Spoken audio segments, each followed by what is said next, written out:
Volume 1. Chapter 0, Prologue. Chapter 00, Prologue. After 1,600 years, the God of Darkness had been released. Hey there. Long time no see. The one who first met him was the Light Goddess. She is none other than one of the 5 gods who defeated him in the battle 1,600 years ago and sealed him. So you were the one who released the seal, huh? Moreover, you alone. That must mean quite a long time has passed already. Yeah.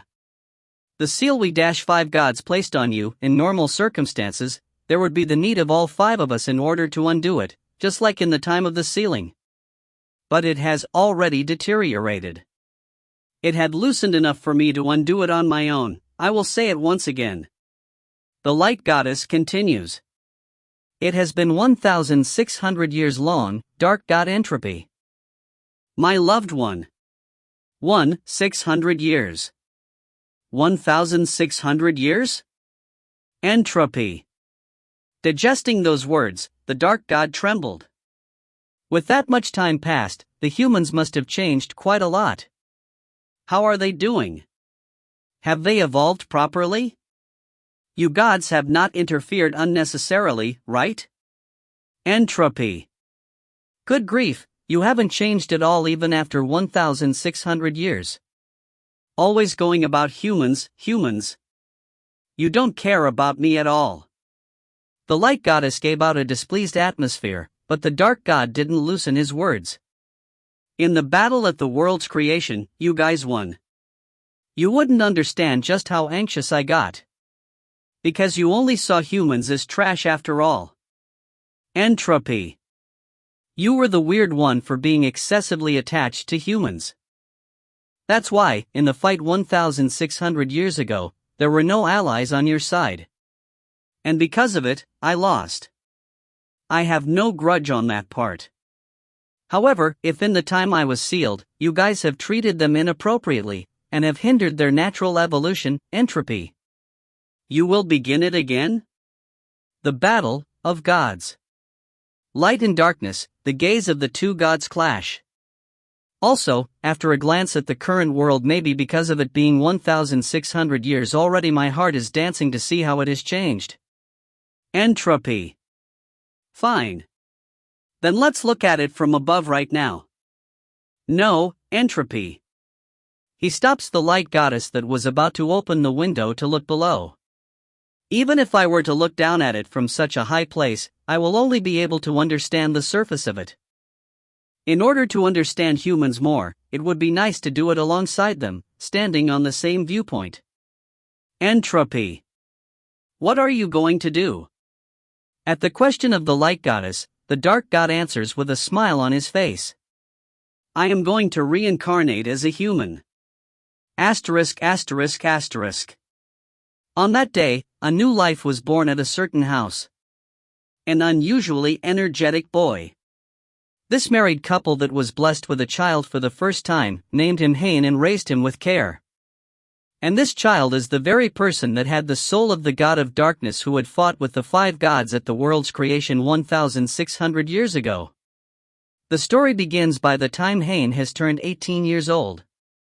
If you find any errors, ads pop up, ads redirect, broken links, non-standard content, etc., please let us know. Report chapter so we can fix it as soon as possible. Chapter 0102 Filial Piety. Chapter 0102 Filial Piety. 01 Filial Piety. I, Koramiya Haine, am the God of Darkness. More accurately speaking, a reincarnation of the God of Darkness. The Almighty Gods are able to change their own souls to a certain extent and reincarnate in the surface world with a body. Released from the seal that lasted 1,600 years, I used the soul technique to become a human and fully enjoy the change of the world, observe it. I will be repeating myself here, but it has been 1,600 years long since I have seen the surface world. Just how much has it changed? Since my descent, I have been excited. To begin with, if I had to explain why I was sealed for such a long time, it would be a story that goes all the way back to the creation of this world. At that time, there was the cooperation of 6 gods including me who created this world. The sky was created, the sea was created, the land was created, and at the end, the people that lived in that land, the humans were created. At that moment, one of the gods said this: "Let's make humans the slaves of gods." The one that went against it straight away was me. We can't do something like that. As living beings, humans are free. Even if we are their creators, there's no way it is okay for humans to be ruled on the whim of gods. The opinions of the gods were divided in two, and finally, it turned into a battle. And so, I lost the fight and ended up sealed. By the way, the gods that were at the side of humans or the slaves of gods were all the 5 remaining aside from me. Since they won, the living of the humans while I was sealed should have been a rough one where they were bounded by the subordination of the gods. Even so, I believed. Humans will push through difficulties and evolve in a way that only they can achieve. Humans are strong. And they are deeply prudent and kind. And so, I have been reborn as a human and am living alongside them. In order to fully enjoy this world that I haven't seen for 1,600 years. The place I was reborn as a human in was a mountain village that can be considered a remote region. There, I received a new body as the sole son of a normal married couple. My father is a hunter. Well, even if I say so, at a small village, hunting doesn't bring much income, so he also gathers firewood, picks edible wild plants, and acts more like a jack of all trades in terms of the forest. Even so, his skills are good. At times, he also hunts the harmful beasts that devastate the fields, monsters, and he has gained the goodwill of the villagers. And I, as his son, am seen as the one who will be following my father's steps to become a hunter. I myself think that's fine. Even if I don't leave this small village for the rest of my life, this is also a way of living for humans. The god of darkness enjoys the life of a normal human and dies. That's what I thought. Until this day came. Asterisk asterisk asterisk. With only the sound of cutting wind, the arrow flew. The arrow hits the wild boar without air, and so, the boar that has been destroying the fields these last few days made a cry of agony and falls. I did it! Confirming the hit, I run towards the fallen game. The wild boar had already died, so there was no need to deal the finishing blow. Father also comes after he puts away his readied bow. You brought it down splendidly, Haine. There was no need for Dad to shoot a second shot. In no way. It was because I knew that Father would bring it down even if I were to miss that I was able to shoot with peace of mind. Haine. Even so, the happiness of bringing down a game was big. Father, let's quickly take it apart. The meat is filled with nutrients, so we have to let Mother eat it. Haine. Haine, there's something you have to do before that, right? When Father pointed it out, I noticed, and I hurriedly put my bow aside and kneeled down. And then, I placed my hands together at the boar that had now become a corpse, and prayed towards the life that was lost. This is a forest rule that hunters share. Okay then, let's begin the dismantling. From here, the closest water source would be. Over here, Father. Haine. Pointing the direction where the river is at based on my memories, I take the initiative of carrying the game on my back and began walking. The dismantling will have a lot of blood flowing, so it is indispensable to have a lot of water in order to wash it away.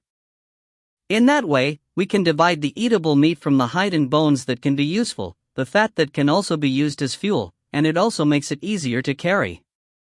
Haine has already become a splendid man.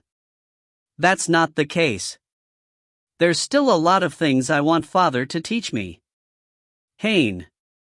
No, there's practically nothing for me to teach you anymore. You are too good of a son for a countryside couple like us. And so, I thought this but. Wait a moment. Haine. Father was in the middle of speaking, but I who had found something, entrusted the game to Father and crouched on the ground.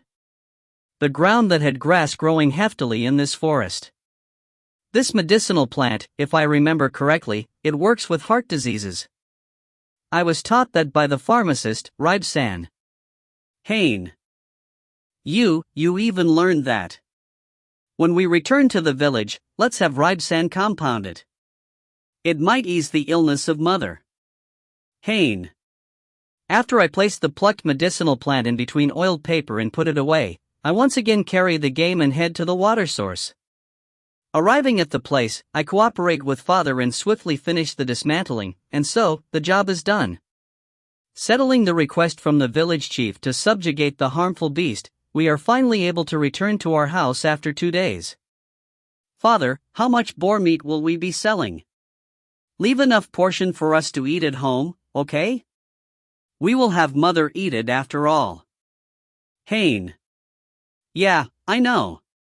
But money is necessary too. We have to buy the medicine for mother. Even if we can save some with the medicinal plant we plucked just now, it would still be, Haine.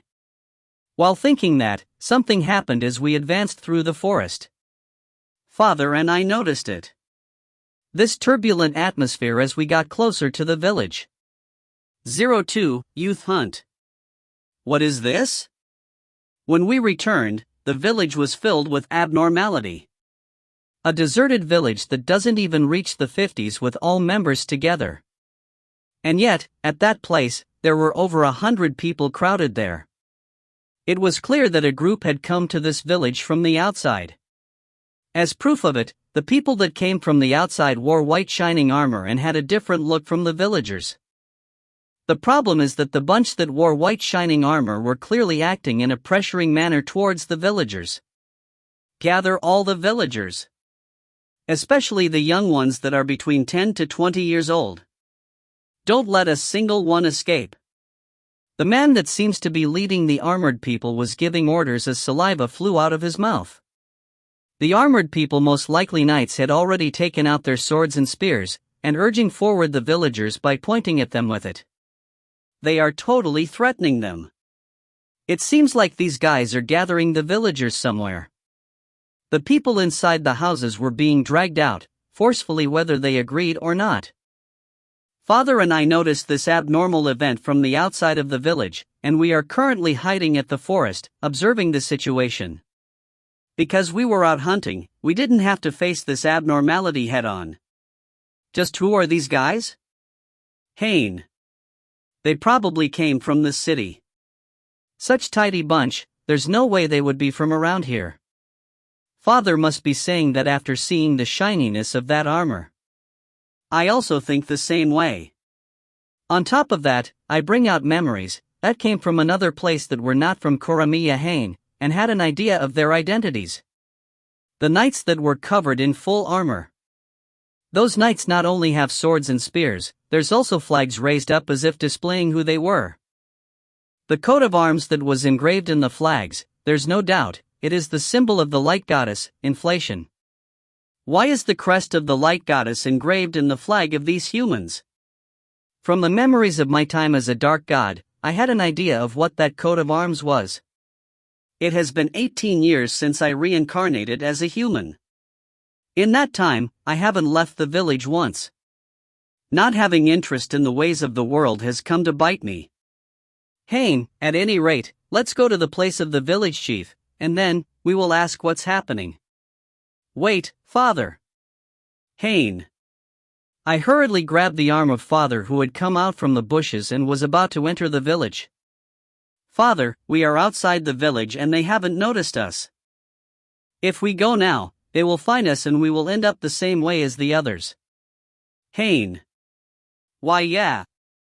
As long as we haven't made clear what the objective of those knights is, it is better not to move recklessly. Depending on how the events develop, it might become a plus that we are hiding here. Haine. I see, that's true. It seems Father has listened to my opinion. He bends his body again, and went back to the shadow of the trees. It is just as you say. Seriously, even though you are the son here, you say things that make me think you are the older one. That's not true. I am Father's son. Haine. But... Father, this may sound weird after I told you not to move, but how about we move? Haine. I know. I have been worried about that too. Father and I went around the outside of the village, taking care not to be noticed by the knights, and change locations. It is fortunate that this is a remote village at the mountain recesses. The surroundings of the village are mostly forest. And so, the place we moved to was our house within the village. Right now, Mother should be alone in the house. Mother has had a weak body since long ago, and that's why this unusual event makes it even more worrying. While we are hiding in the forest, we can't check inside the house because of the distance. In the time I was thinking about how to deal with this, a clamorous noise was heard from inside the house. Come out immediately. The light goddess calls. Mother was dragged out from the house by an armored knight. The complexion of her face was clearly bad. Her condition was probably not good today either and was laying down on the bed. The body of Mother was weak since the beginning, and she had given birth to me when she was already over the age. She had a constitution that made it hard to have a baby, and in truth, this body of mine should have been a stillbirth. The body is the vessel of the soul. Since I had to take the vessel of a soul in my time as a dark god, I decided on a stillbirth when I descended. Even if it was a stillbirth, if it is a god, it is possible to heal the parts that had become bad and be reborn. However, I who was born in that way had made my father and mother one step happier than normal, and had been raised with care. A child that they would hardly be blessed with because of illness. Moreover, they were told that it would be a stillbirth beforehand, and yet, a child was still birthed, so that must have made it even bigger for them. By the time I became 1 year old, there was a time when I spent almost a whole day walking at the outside of the village. My body had grown enough to walk on my 2 legs, so I wanted to check out the surface world. Even if it was the body of a baby, for me who's a god on the inside, there was no problem. With the intent of a light stroll, I checked out here and there, and when I was satisfied and returned, Mother hugged me while crying loudly. The face of a worn-out woman that was anxious about her 1-year-old child disappearing was reflected in my eyes. This one day that I used to walk around and fill my curiosity was a despairing day for that person. At that moment, I finally noticed. The current me is Haine before it is the dark god Entropy. That I am the son of these people. Before thinking, my body had already moved. Hey wait, Haine. The stop of father didn't make it in time, and, running out from the shade of the tree, I rushed straight towards my objective. Goa. The knight gets punched and rolls over. Mother! Haine! Don't! Run away! However, I stood in front of Mother, faced the confused knights, and said, If you are coming at me, come prepared. If you are going to hurt this person, I will be knocking the lights out of every single one of you. Haine. If you find any errors, ads pop up, ads redirect, broken links, non-standard content, etc., please let us know. Report chapter so we can fix it as soon as possible. Chapter 03-05, The Light Knights. Chapter 03-05, The Light Knights. 03, The Light Knights. Guba? OJ? Yubu? The armored knights fly through the air one after the other. There's no point in adding hits to opponents that are wearing something like armor, so if you simply use their own momentum to throw them, they will fall to the ground with the weight of the armor added, which will make them face hell. Depending on the way they fall, they might even snap their neck and die instantly, but I have added some discretion in order to avoid that from happening. Father. I leave Mother in your care. Haine. Understood. But you. I leave Mother to Father, and just like that, I rush forward. Normally, this is a situation where we should be hiding and checking the situation, but since we have already left our hiding, we have no choice but to confront them. Even with just a slight glance, I can tell that there's around 50 knights. If I fight them all at once, I will just be crushed by their numbers. In that case, what's most important is to crush their leader. The important-looking armored knight that seems to be one peck higher than the other knights and was giving orders a few moments ago. Aiming for that guy, I ran straight at him. "Captain! Be careful!" "What? What's going on?" The other side seems to have begun noticing the abnormality, and the one who was acting all high and mighty suddenly got flustered. "What are you idiots doing? Crush this insolent one that's coming here. In the name of the light goddess." Abiding to the order, a number of knights try to obstruct me, but I avoid them, and at times I punch them back, favorably closing the distance to the knight that was called as the captain. "You don't come any closer." The captain was visibly flustered. He hurriedly threw away the sword in his hand, and in place of that, unsheathed a dagger that was at his waist. What is he intending to do? If you are going to clash with the enemy, you would normally have more of an advantage with the long sword. And yet, he threw that away and changed to a dagger that's clearly lacking in effectivity as a weapon. This mysterious action of his was soon made clear. At the same time as he points the dagger at me, the blade shines brightly. Holy light bullet! What? Haine! A light arrow was shot from the dagger.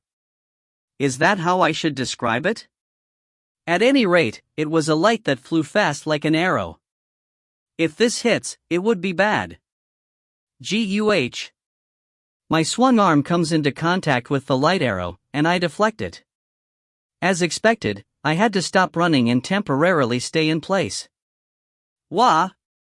You deflected the holy light bullet? That's impossible.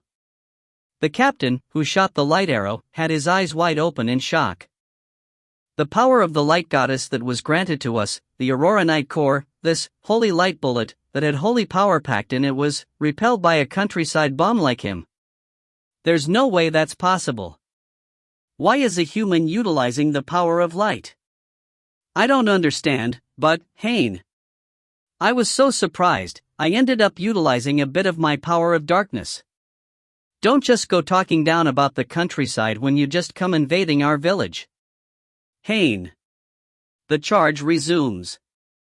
I close the distance to the knight captain that was completely bent back now. Hi. Don't get closer. Holy light bullet. Holy light bullet. Holy light bullet. Holy light bullet. Holy light bullet. Holy light bullet. Falling into panic, he shot light arrows like crazy, but that's exactly why they didn't hit. There was already no need to deflect them, I simply had to dodge them, and was easily able to enter into fighting range. This is the end. Haine. And then, as I was about to punch the fully shaken face of this man, something stopped my fist. It wasn't the leader that was simply panicked all around. Hirodano? Is what the captain said. The one that suddenly appeared and entered in between me and the captain was a person wearing an equally white shining armor, however, its presence was completely different. It gave out majesty. A beautiful girl. 04, Hero's arrival. Hirodano? Hirodano. The captain that was weak on his knees and agitated, stood back up suddenly. This villager was opposing us. He went against the light church. Please give him swift divine punishment. The fist that was supposed to be dug on his face, was stopped by the shield of the girl that had suddenly appeared.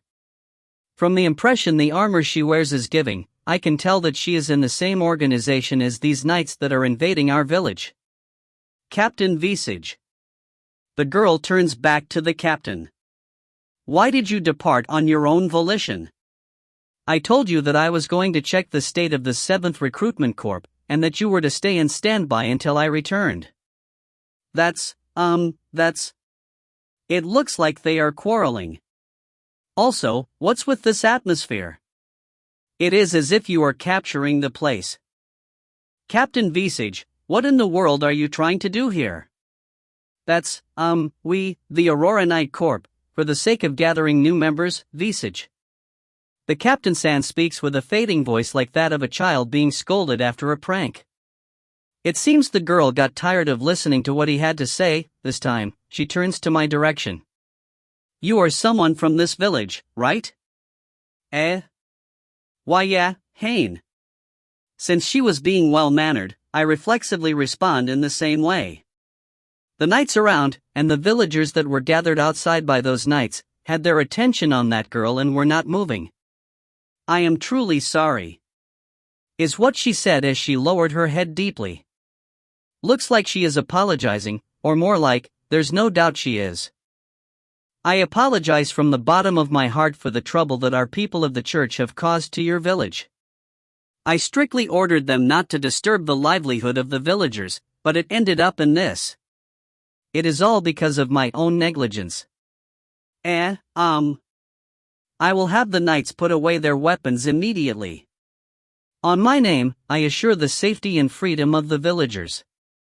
On top of that, can you please hear what I have to say? In that space of time, she lowers her head even deeper to the point that I could only see the back of her head. What beautiful hair, is what I thought, but this is not the time to be thinking about that.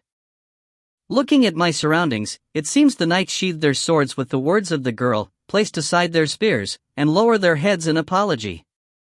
Should I consider this as the danger being gone for the time being? But it looks like they don't have any intentions of leaving. It was as if they were saying they won't be moving an inch until we hear out what they have to say. Haine. Mother was accompanied by father and were coming to where we are. I let out one heavy sigh. In the end, I decided to listen. We came from a place a lot further away from here, the Light Capital. We are the Light Church. Light Church? Haine. Yes. One of the 5 gods of creation, the church that follows the light goddess Inflation Sama.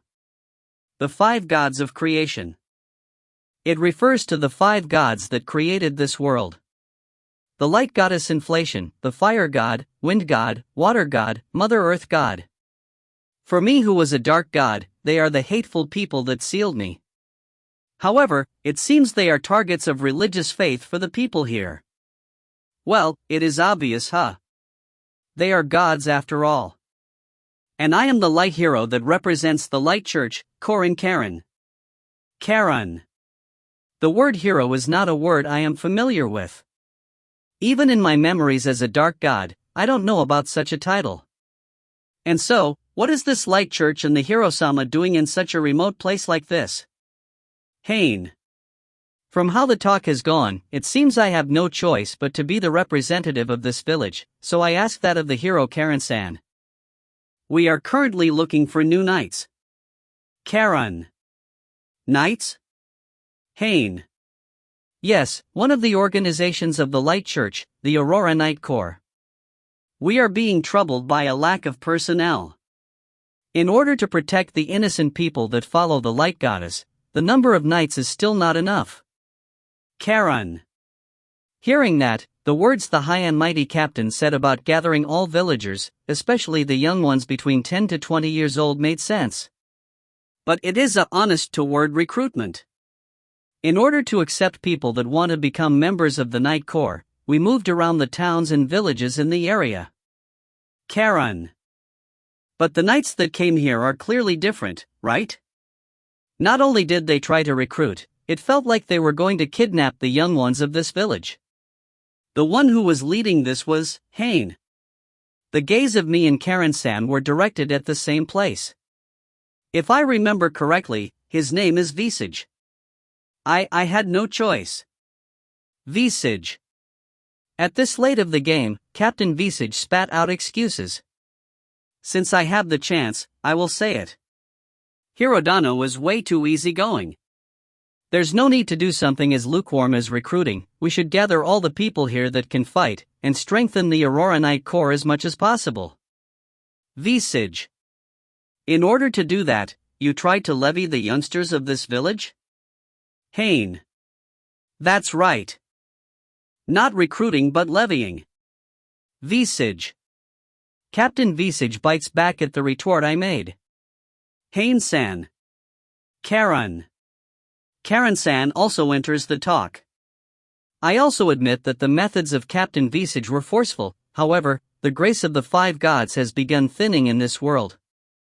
The monsters are running rampant, and in order to fight against it, we have to gather people. Karen. Even Karen-san. Of course, we are not forcing anyone. However, I want to fight together with everyone in order to protect this world, and in order to do that, I have to ask of you, please. Karen. Karen-san once again lowers her head to the point I see her back of the head. This time it wasn't an apology but a request. And it wasn't only for me, but to all the villagers. But the only thing that was returned was agitation. Can't be helped. The sincerity of Karen-san was clear as day, but the villagers also have their own life. 10 to 20 years old, in other words, they would be taking our strongest workforce, which is totally troublesome for the village. There will probably be no one wanting to join, but Karen-san's side is giving airs that they won't be budging an inch unless someone raises their hand. If handled poorly, the knights might once again burst and resume hunting people. Understood. Haine. Heaving a sigh, I stepped forward. A voice called out Haine. It was the voice of Mother, and that voice pierced my chest for an instant. I will go. That's why, please be satisfied with only me. Don't try to persuade the other villagers, and of course, don't harm them. Those are my conditions for joining. Haine. 05, I obtained a homeland. This is how it was decided that I, Koramiya Haine, will be joining the Light Church. I received the praise from the surroundings in the sense that I sacrificed myself for the village, but it is not like I myself didn't have other reasons. That's, to see the world. In the battle with the gods that occurred 1,600 years ago, I the Dark God was sealed by the victors, the other five gods, and they should have recreated the world in the way they wanted. And in truth, it seems the Light Goddess, Inflation, has created a church that follows her, and there's a high chance the others are doing the same thing. In the time I was absent, just how much did they intervene with the humans? In order to investigate that, I will be going. If there's something that surpasses the boundaries of acceptable, it is my role as a god myself to correct it. In truth, this is something I should have done sooner. This was one of the reasons why I reincarnated as a human after all. And yet, there was a reason why I let it drag until I turned 18 years. The reason for that was... ******. Haine, are you really going? The moment of my departure, Mother grabbed my hand with reluctance and was not showing any signs of releasing it. I was also unable to shake away that hand of hers and stayed just like that. It is fine already, let Haine go, thought. But dear, Haine has not left this village even once, you know? Even when he goes hunting, he would come back in less than 3 days without fail, and yet, if he were to go to the city, who knows when he will come back? I was also worried about not being able to attend to Mother who has a weak constitution. Actually, there's times when Mother worried about me and ended up worsening her physical condition because of it. If possible, I don't want to leave either. I was prepared for it, but this is a more painful farewell than expected. And then, the linked hand of Mother and I was gently separated by Father. Haine is a man. The time will come when he has to leave to the outside world in order to ascertain his own worth. And today is the day. If you are his mother, congratulate Haine for the start of his new life. Haine. Yes, Father. Haine.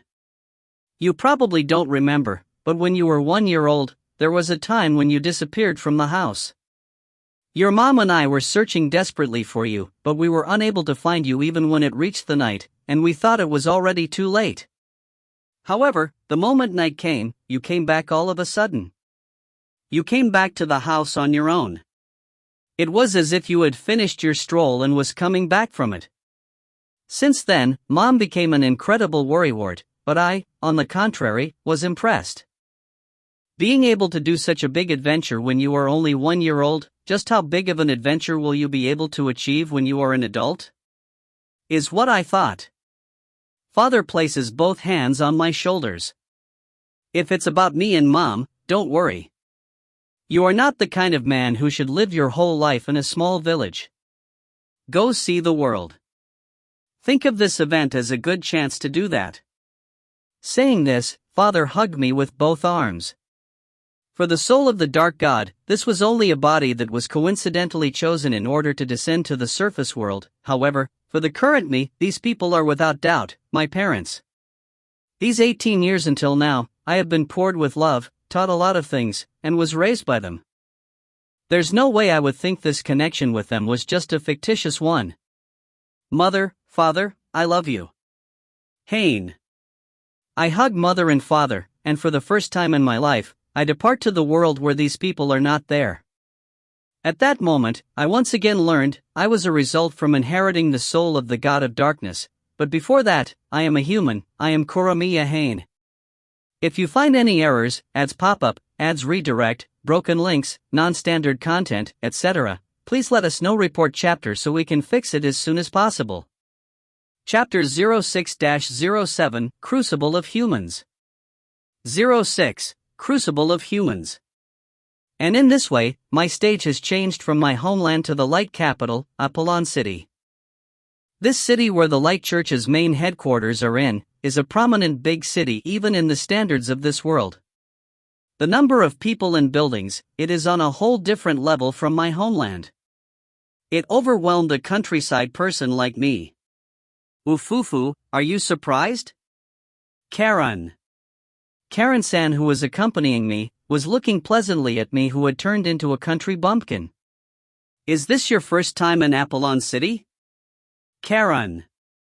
No, rather than calling it my first experience in a city, it would be more like, this is my first time going out of the village. Everything I see is surprising. Haine. Is that so? In my case, it was surprising to see a completely different side of Haine-san. Since I met you, I always thought you were a cool person after all. Karen. Ah, Karen-san, what's that? Haine. You are not listening at all, Karen. What caught my interest were the vehicles that were running around the city. No, vehicles are normally things that are pulled by cows or horses, but these vehicles have nothing pulling them. The vehicle is moving by itself. Moreover, in this paved road, there's not only one of those kind of vehicles, there's several of them, and they were going back and forth. In other words, that vehicle that moves on its own isn't something special, but a common thing. That's an ethereal car. Karen. Ethereal car? Haine. A vehicle that moves with ethereal. Karen. Ha! Haine. It seems she is trying to explain it, but it didn't serve as an explanation. Humph, it is a vehicle that has degraded humans. The one who said this in a bad mood was, as expected, Captain Visage, who was together with us. The night corp that he leads as well, and there's also the other corps that had spread to other locations in order to recruit new members and had reunited as we were getting closer to the light capital. It had become quite the orderly mass. Within that group, there were a number of people that had accepted the recruitment like me. And so, the talk of Captain Visage continues. Because something like that exists, people have forgotten the grace of the light goddess and have become arrogant. Hey, newcomer, I will be telling you this in advance since you are a country bumpkin. The Light Church completely forbids the use of such machines. Remember that. Visage. It is true that the Knights of the Light Church, even when there's this many adults, are all walking on foot or riding a horse. There's this many, so it would have been easier to just prepare a big one of those things called ethereal cars and bring them along that way. Captain Visage, please don't vent it on Haine-san. Seriously, you have been grumpy since the time in the village. Karen. But Hirodano, our corp was assigned a quota of 50 people. And yet, we only brought back one. What would the founder-sama and the Knights Commander say? Visage. If they complain, I don't mind you telling them it was all my fault. Also, I think this one recruit was our highest result in this time's recruitment expedition. Karen. Visage and I react at the same time.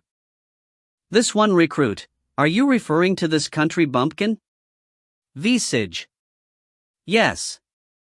Haine-san didn't hesitate against the holy light bullet shot by Captain Visage and was able to deal with it perfectly. Even when it was his first time seeing it. Karen. Ugh. Fast and precise decision-making. On top of that, those quick-witted movements, there's no shortcomings in having him as a fighting force as he is now. Isn't this the kind of talent we were looking for? Karen. Goo. What Karen-san was saying must have been sound, but Captain Visage, who was defeated by me, was unable to obediently consent to it and was grinding his teeth. And so, in order to not worsen the situation, I decide to stay silent. But, it all depends on whether this country bumpkin can show results in the entrance exam of the Night Corps. Visage. In that point, there's no problem. I believe in him. Karen. What are they talking about? I couldn't help but feel uneasiness towards the talk of those two. While we were in the middle of that, we arrived at the last point of our journey. The Light Grand Church located at the center of Apollon City. This is where the main headquarters of the Light Church that follow the Light Goddess, Inflation, is located. 07, Entrance Exam. The ones aiming to enroll, gather over here. When we crossed the gates of the Grand Church, the people that were not wearing armor were gathered quickly. It is the people that were gathered from the recruitment expedition. I am also one of them, but calling me as someone aiming to enroll doesn't click in me. Karen-san and Captain Visage have long gone somewhere else. As a hero and a captain, they have their own duties to perform. Listen well, maggots. I commend you for gathering at the side of the light. From today on, you are one of the prided members of the Light Church. The one talking to the newcomers is a somewhat asphyxiating bald old man. It seems something has already started. However, even if I say Light Church in general, the roles are many. Priests that offer prayers to the Light Goddess, the people that look after those priests, and then, there's the military power of the church, the Aurora Night Corps associated with it, the Light Knights. That's the majority of it, but, right. The bald old man had a face as if saying, I will be saying something interesting now, as he puts on airs in his tone. Within this group, if there's someone that's aiming to become the light hero, this is for your own good, just give up in advance. A person that surpasses Karen-sama, who is the one currently in active duty, it would take at least 30 years before someone like that appears. When he finished, incredible cheers came from the crowd. Now that the preliminary talk has been wrapped up, maggots, I will have you take an exam. Don't worry, we won't be making you do anything difficult. We are only using this. Saying this, the old man lifts something in his hand. It was hard to make out because my position was far away, but it seems to be some sort of board. This is called an element board, and it is a tool to identify your element. Everything in this world has received the divine blessing of the 5 gods that created this world. Earth, fire, water, wind, and light, these 5 elements. Looking carefully at the board that the old man was carrying, I could see that it is shaped in a clean pentagon, and at each side, there's the symbol of the earth, fire, water, wind, and light gods. When a person holds this element board, this needle at the center will identify your element. We, the Light Church, will of course welcome the light element. The people that have the needle of the element board pointing at the light element will unconditionally enter the Aurora Night Corps. After this explanation, the actual exam began. The aspirators were lined up and were holding the element board in turns. Wind element. Rejected. Water element. Rejected. Light element. Pass. That voice resounded inside the Grand Church. While we were at it, my turn came. The face of that bald old man soon got right in front of me. You are Kuramiya Haine, right? That's right, but why do you know my name? Haine. Well, fine. At any rate, try holding it. is what the old man said as he holds out the pentagonal board to me. At that moment, the needle of the element board pointed towards a place that was slightly to the left of the light symbol. That's probably the element of this old man. Right, I am the vice captain of the Aurora Night Corps, grades. If you are going to join the Night Corps, I will become a direct superior of you. I forgot to tell you. Grades. Say something like that to everyone, please. What's with this open bias? Haine. The hero Karen-sama told me to take good care of you. I have also heard about your rebellion towards Visage. If you can become an instant fighting force, I also welcome you with big open arms, that's all. Grades. I see, so that's how it is. At any rate, I take the element board from the vice captain grades. Now then, I wonder what it will show. HM? Creaking sounds came from the element board. The needle of the element board, I don't know what it is made of, but it is probably metallic. The creaking sound continued. And then, right after, the needle bended without anyone touching it. What? Grades.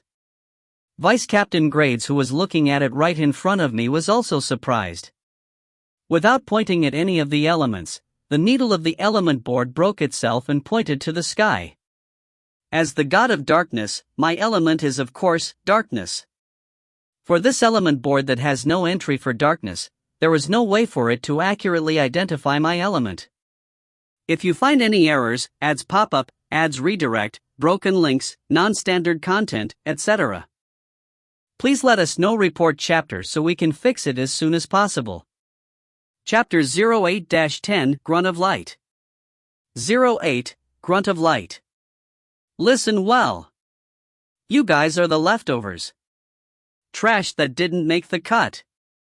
That's why you were brought here. Understood? Yes, ma'am. From now on, I will be making you useless trash into the strongest and all-purpose trash. By the time I say it is already okay, you guys should have become trash that won't lose to anyone. Can you keep up? Yes, ma'am. Then, question. Where's this? The kitchen of the Light Church. Ma'am, That's right. And I am the one in charge of the Light Church's kitchen, the head chef, Angan Regine. For you guys who have been sent here to do subordinate work, I am the captain, I am the god. Understood? Regine. Yes, ma'am. This is the place that governs all the meals of the Light Church. The priests, knights, the founder Sama. The food we make heads to those people in their holy line of work. If you see it lightly as some miscellaneous work, we will drown you in the sea of Vegemite. Breakfast is a battle. Lunch is a battle too. And dinner is a war. There are times when we have to prepare emergency food for the Night Corps when they depart after all. If you guys exert yourself here, you will become splendid cooks of light. Yes. Am. Why yes, ma'am, Yes, Koramiya Haine here. Given the element board to hold, the needle, that was supposed to point one of the 5 elements, broke because of the dark god's soul I had inside this body, and I was splendidly rejected. And so, the place I was sent to was the kitchen of the Light Church's main headquarters, and it seems I will now be made to work as an apprentice to become a light cook. It wasn't only me. The people that didn't have the needle of the element board pointing at the light element were forcefully sent to the church's numerous miscellaneous duties. We were being placed to work right away like workhorses. Asterisk. This is not how it was supposed to be, is what the guy at my side said. By the way, he was ordered together with me to peel potatoes, and we were currently moving our knives at the back of the kitchen. In my plans, the me that was supposed to have passed the exam with flying colors would enter the Aurora Night Corps, immediately stand out, show achievements one after the other, get popular with the girls, and have a flowery lifestyle. And yet, what's this about peeling potatoes? This doesn't turn into a career at all. Don't say that in the presence of Regine-san. You are gonna get a shoulder throw from that. Haine. His name is Frost. He is a newcomer like me that accepted the recruitment of the Light Church, but the needle pointed at an element other than light and was rejected from entering the Night Core. And so, he was sent to the kitchen as a miscellaneous worker, but it seems he is sent to do a majority of things I am also sent to do, and now, we have completely become friends with each other. There's no need to be so pessimistic about it. Even this potato peeling, if you get serious about it, it can be unexpectedly fun, you know? Just how well can you peel it as perfectly as possible, Haine? What I want to peel is not the skin of a potato, but the clothes of girls. Frost. As long as you continue saying things like that, I think that even if you become a knight, you won't be popular. Haine. If we exclude the part about his perverted way of speaking, he is a good guy, and we were soon able to become good friends. So the humans have evolved in a variety of manners, is what I have realized. In that sense, the wild actions of that Regine-san person were also likable. Let's write what happened today in a letter and send it to mother and father. Anyways, Haine, why are you here? Frost. What's with that sudden and weird question? Was that a philosophical question? Haine. No, it is not the type of question asking where we have come from and where we are headed to. What I mean is, you are pretty famous within the newcomers. In the time when they were recruiting newcomers, there's talk that you got into a fight with the captain and sent him flying. Even I have heard about it. Frost. I didn't send him flying. I was stopped right before I sent him flying after all. Haine. Gay, then the part about you fighting him was true? Moreover, from how you said it, you were 90% in the winning side? Well, there's the matter about the entrance exam. Even if the element is different, you could have gotten sent to a better place than this. Or more like, isn't it fine to have you enter the Night Core? Frost. So that's what he meant by that, why are you here? I am plenty satisfied here though. Cooking is fun. Haine. You are a man lacking in ambition. If you are a man, even if you are to fall in a place like this, at least have a goal like having a date with Sis Regine. Frost. Frost, you are aiming for her? For that Regine-san? Haine. How old is Sis Regine? Frost. Based on the information I have, 32 years old. Haine. 32, huh? Barely in my strike zone. Frost. Is he seriously going to aim for it? I was beginning to feel fear towards my new friend, but well, it has nothing to do with me, so I concentrate in peeling potatoes. Oh, there's a guy with interesting taste here. Uo. Hiya? A shiny bald head suddenly appeared. It is the vice captain that was in charge of the entrance exam, grades. Just a warning, pair of newcomers. You better give up on that Amazon. There was a formal light knight who stroked the ass of Regine as a joke while she was working as a waitress, but, grades. What happened? Frost. He got an axe kick on his head and is groaning on his hospital bed even to this current day. Grandes. Wouldn't it be a good idea to have that woman enter the Light Knights? Well, let's leave that aside for now. Did you have some sort of business here, Vice Captain? To suddenly appear at the back of the kitchen like this, could it be that the Night Core have nothing to do? Haine. That's a cold way of putting it. Well, it is that, there's also other girls in the Light Church that you shouldn't anger. Last time, I messed up with that person, so I have come to make a recovery. Grades. Haine, I have brought something nice for you. There's no one here aside from you guys, right? Grades. Well, it is the back of the kitchen. If it is inside the kitchen, there's a lot of people though. Should I call them? Haine. Stop it. I only have business with you. Grades. The bald vice captain looks warily around before putting his hand inside a hemp sack. Oh, what is it? Is it something erotic? Frost. Frost judges the wariness of the vice captain in this way, and gets excited. Shut up. It can't be helped, so I will show it to you too. Don't tell anyone about me walking around with this, okay? Grades. What came out from the hemp sack was a rectangular box-looking thing that was slightly big to carry around. What's this? It doesn't look like something erotic at all. Frost. That's just your own assumption. You see, this is an element measuring device. Grades. Element measuring device? 09, A Glimpse of Culture. According to the explanation of Vice Captain Grades, it seems this element measuring device is used to estimate the element amount of a person. Duh! Isn't that the same as the element board used at the entrance exam, is the retort I gave out, and the vice captain makes a supplementary explanation as if biting the words. This is something superior to the element board. With ethereal energy, it measures elements with a lot more detail and accuracy. Grades. Ethereal energy? Isn't that a machine then? Frost. When Frost lifted his voice, Vice Captain Grades glares at him. That's why I said not to tell anyone. Okay? Don't tell anyone. Especially people like the captain. Grades. Frost was startled by the anger of the vice captain and slowly withers down. There's parts that I can't get the outline of from the conversation between the two, but for now, let's leave that aside and. In other words, we can have a better measurement of our element compared to the element board?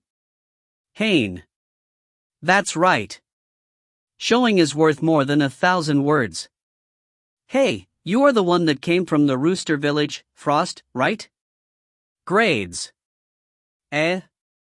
Yes. Frost. It is unexpected to see someone high up like a vice captain knowing the name of Frost. I was the one in charge of the entrance exam. I have properly gone through the list of newcomers. I will be using the element measuring device on you, Frost. Grades. At the surface of the element measuring device there were 5 frames, and at the same time this was directed at Frost. Shining words appear inside the frames. Rather than calling it words, they were actually numbers. Earth, 105, water, 130, light, 128, fire, 214, wind, 309. Ooh. Frost is more specialized in wind than fire, huh? 309 is quite the high number, you know. If you had gone to the Wind Church of Ladora, you would have been placed in the Whirlwind Raid Corps, no doubt. Grades. Seriously? I will go now. Frost. Can't. You have already joined the Light Church, so we won't be letting you escape. Grades. Yeah? Frost.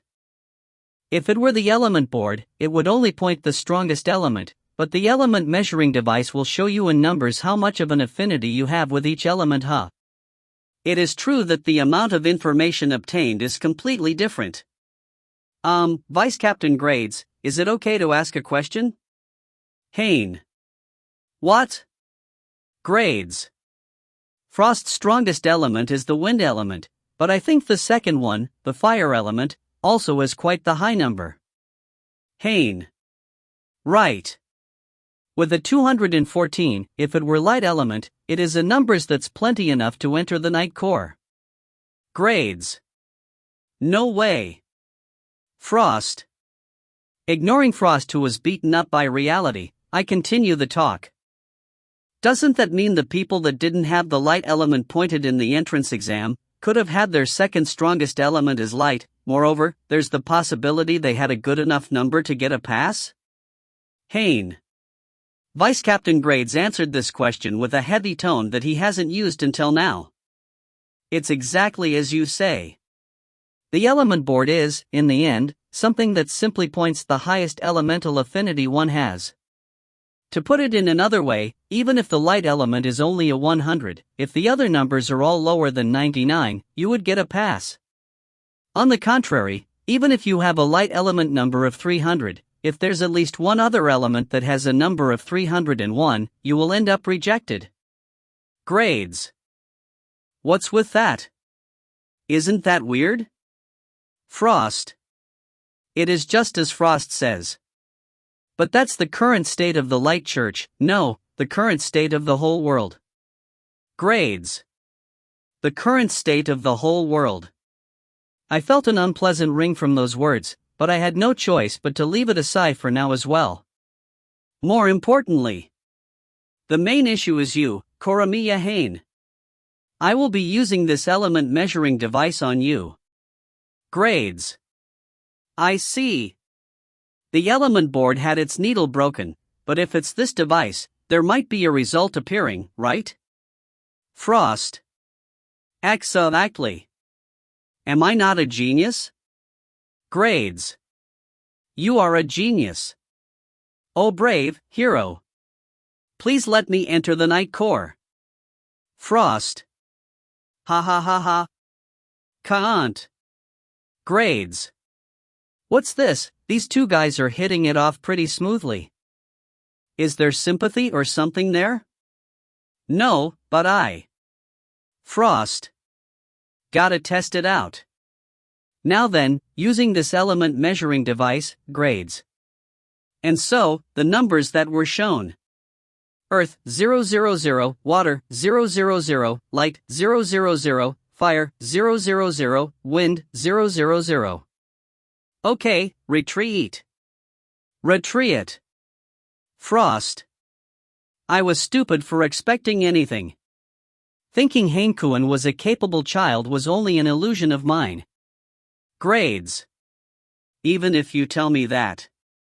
I will be repeating myself here, but I am the reincarnation of the dark god. My element is absolutely darkness.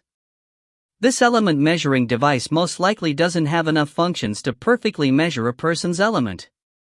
If this measuring device had a sixth entry, it would probably have the numbers 999 there. But having element numbers all zero should be impossible. No matter how low it is, you would normally have 100, you know? Grades. Seriously? Haine, are you okay? Did you eat something bad? Frost. There's no way food would be a deciding factor for elements. Humans are beings that were created with the divine powers of 6 gods. That's why 6 elements exist. In truth, it would be ideal to have a good balance of 6 elements mixed in, and leaning too much onto one would be bad. Could it be, the element measuring device broke because of Haine, just like the time with the element board? Isn't this bad? Hey, this was a rented one, you know? Grades. Now that you mention it, Vice Captain Grades, the lowest number is around 100, but what would be the highest in terms of element number? Haine. I kind of got interested in it and tried asking. 10, the hero heads out. HM? The upper limit for the element number Generally speaking, around 400. Grades. No way. Then my 309 in the wind element is high, isn't it? Damn it. If only I had gone to the wind church. Frost. But you see, there's always exceptions. For example, the light hero, Karen-sama. Grades. Karen. The girl that was the very person who invited me to the light church.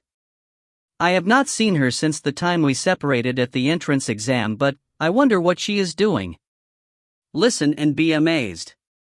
The element number of Karen-sama is apparently around 700. Grades. S700? A 400 is supposed to be the upper limit, and yet, she has 700? Impossible. If a person had that much inclination in an element, this would be in a level that would affect their very life. It would be another case if there's the soul of a god inside, just like me though.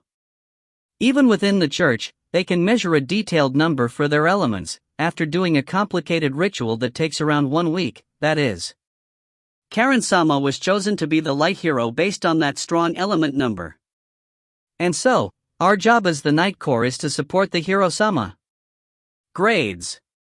I see. In other words, heroes are the strongest ones in the Night Corps. With an elemental affinity of 700 in the light element, power follows. A group that fights with the hero as the center. That's the Night Corps. But being a combat organization means that there's obviously something you are fighting against, right? While I was thinking, what are they fighting against? So you were in a place like this. Yeah? By the time I noticed, there was a beautiful girl in white armor standing there. Hiro-sama? Hiro Karen-sama? Grades and Frost were extremely flustered. Vice Captain Grades was also here? I said this before, didn't I? Haine-san can add to our fighting force immediately, so let him enter no matter the element. And yet, why is he doing mere miscellaneous work in the kitchen? Karen. No, well, this is work as well, you know. It is not like I can do anything I want, you know. Grades. Please don't call it mere miscellaneous work in the kitchen. If Regine-san heard that, we would be seeing blood. Frost. The two got incredibly scared. Karen-san? Why are you in a place like this? Haine. It is obviously to look for you. This is an emergency. This may be sudden, but there's the need of Haine-san's assistance. Karen. Karen-san takes my hand and forcefully pulls it. Vice Captain Grades as well, return to your station as soon as possible and command the knights. Haine-san and I will be heading out first. Please tell that to the captain while you are at it. Karen. Wah? Haine. While I was confused on what was going on, I got pulled by Karen-san and changed the location. At the place we arrive at, there was something there I didn't know what it was. What's this? Haine. A small flying motorcycle machine powered by ethereal energy. Karen. Because it is a flaptor type, only one person can ride it, but in exchange, it is speed. Also, this little one is especially modified for my use, so it is the #1 model for speed. 37 times faster. Well, that's only the written specs though. Karen. I didn't understand what she was saying at all. What's in front of me is probably the same type as those ethereal cars that are running all around the city and the element measuring device that the Vice Captain Grades had. How to say it, it is as if it was made with a cradle as its design, looks like it would be incredibly fast. And from both sides, there were wings coming out from it, and it looked like it was possible to fly.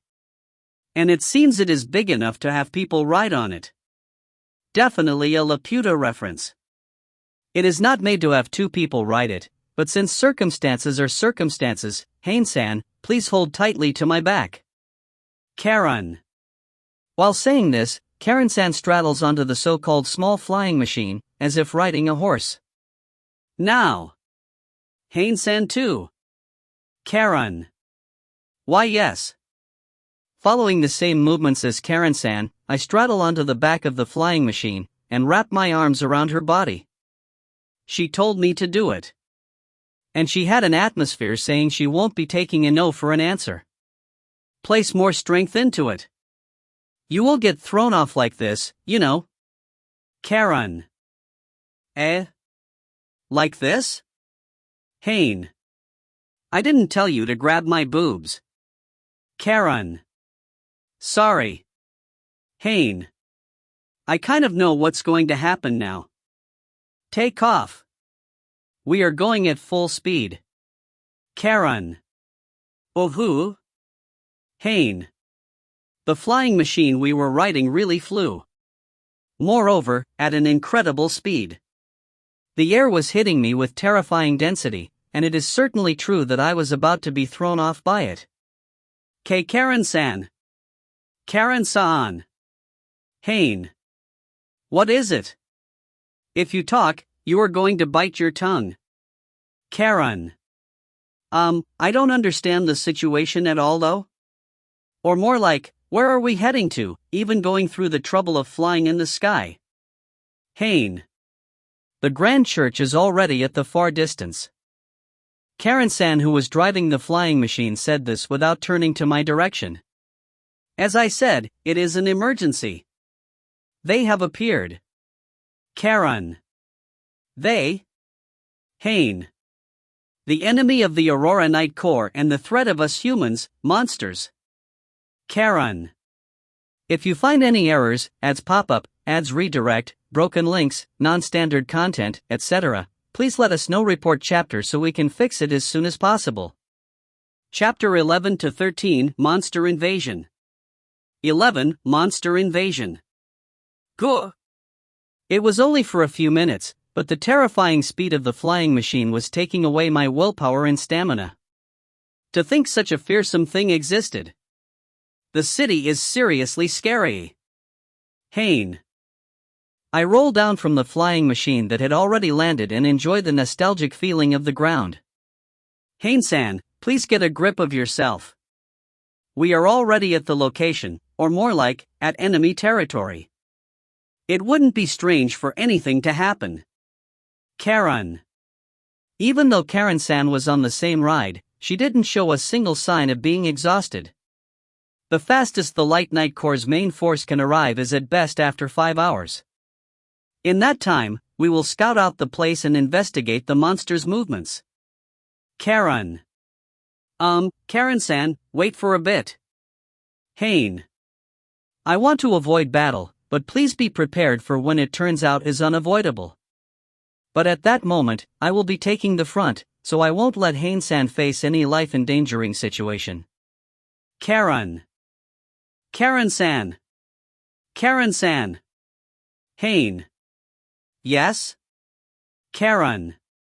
Because I suddenly raised my voice, Karen-san seems to have gotten surprised. But if I didn't do that, she wouldn't listen to what I have to say, so it can't be helped.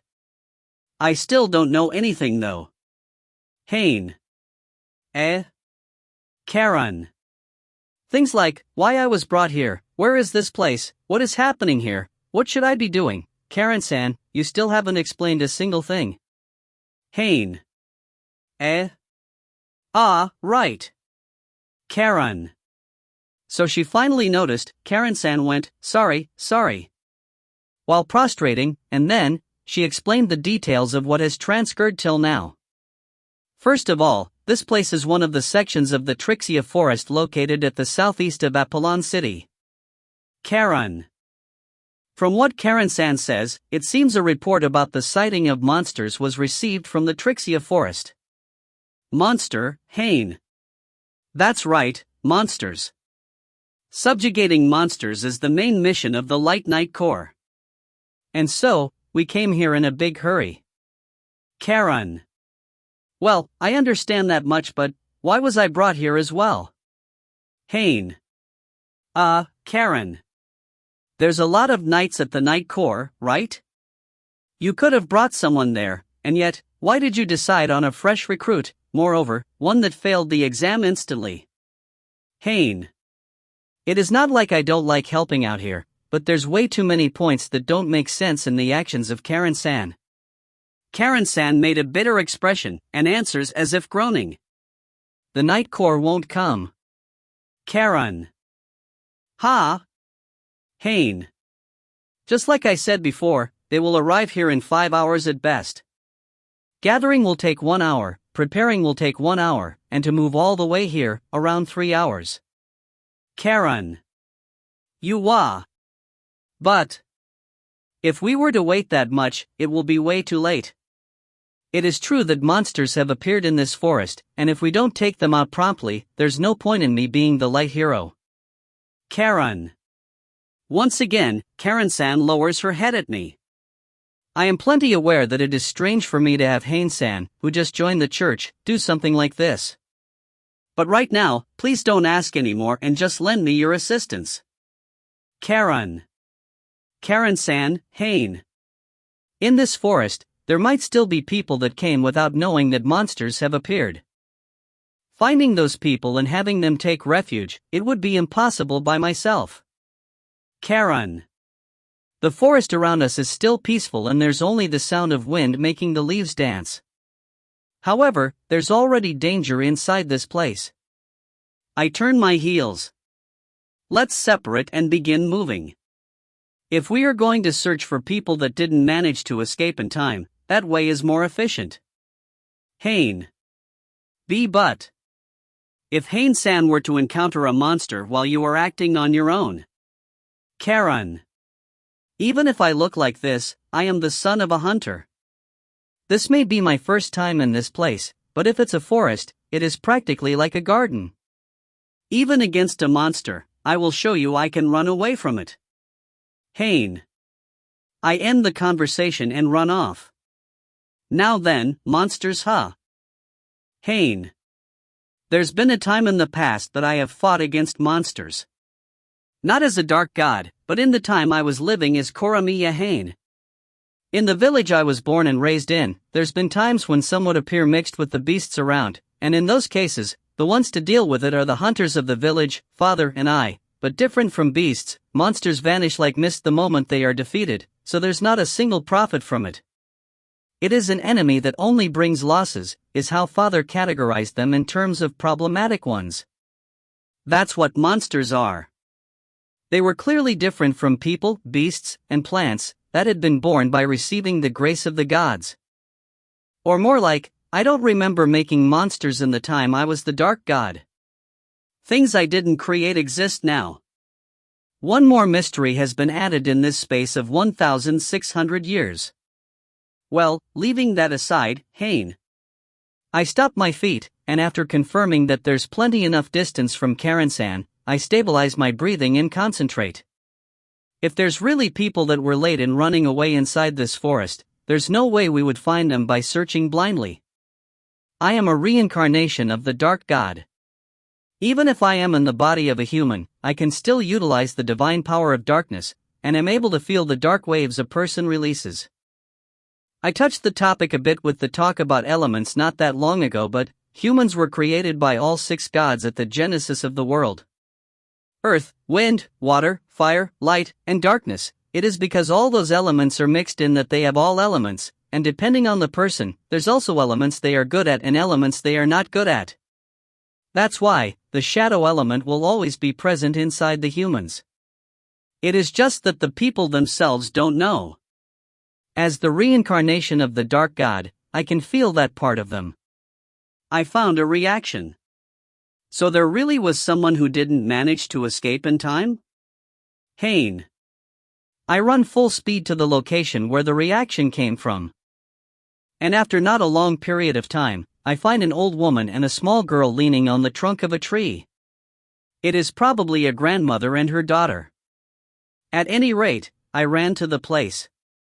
Are you okay? Haine. The old woman was rubbing her swollen leg in pain. I can tell at a glance that she sprained it. Ah, you, who are you? This place is dangerous. Monsters have appeared and I know. I am a person from the Light Church that has come here for that exact reason. Haine. It is fine for me to say that, right? Ah, that's great. I came to this forest with my grandchild to gather edible wild plants, but to think we would be encountering something as terrifying as that. When we tried to hurriedly run away, I fell, and she is probably agitated. After finishing emergency treatment, I shoulder her on my back. Grandma, Grandma. You come as well. We will be leaving the forest. If possible, it would be great if you were to guide the way. Haine. It was at this moment, this forest, that only had the gentle rustling of leaves, had a thunderous sound reverberate in it, and while a lot of leaves were being scattered around, the figure of those guys appeared. So it has finally come. A monster. 12. Fierce battle against monsters. It has appeared, a monster. A bug-shaped monster that is around the size of a human. Putting it more concretely, it is a dragonfly. A big dragonfly the size of a human was flying in the air while staring right at the old woman, her grandchild, and I. It is totally aiming at us. Haine. monsters only attack humans. For example, even if a rabbit or a deer were to pass here, they wouldn't even stutter one bit and attack only the humans.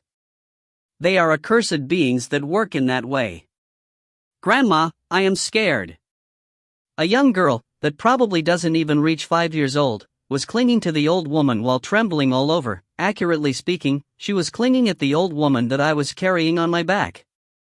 Person from the church, please just leave me behind and run away with my grandchild. This is my last will. Can't do that. After being told that, I end up wanting to save you two even more. Haine. For now, I lower the old woman from my back and face the giant dragonfly that's alone. The giant dragonfly continues flying in place as it keeps an eye on us, as if measuring the timing to jump at us. Noticing that, I purposely turn my eyes away from the giant dragonfly for an instant. It was baited splendidly, and the dragonfly charges towards us. Now. Haine.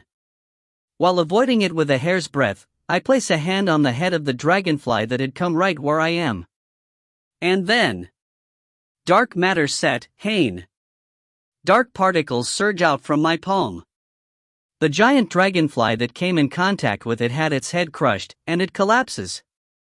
This is the power I possess as the reincarnation of the Dark God.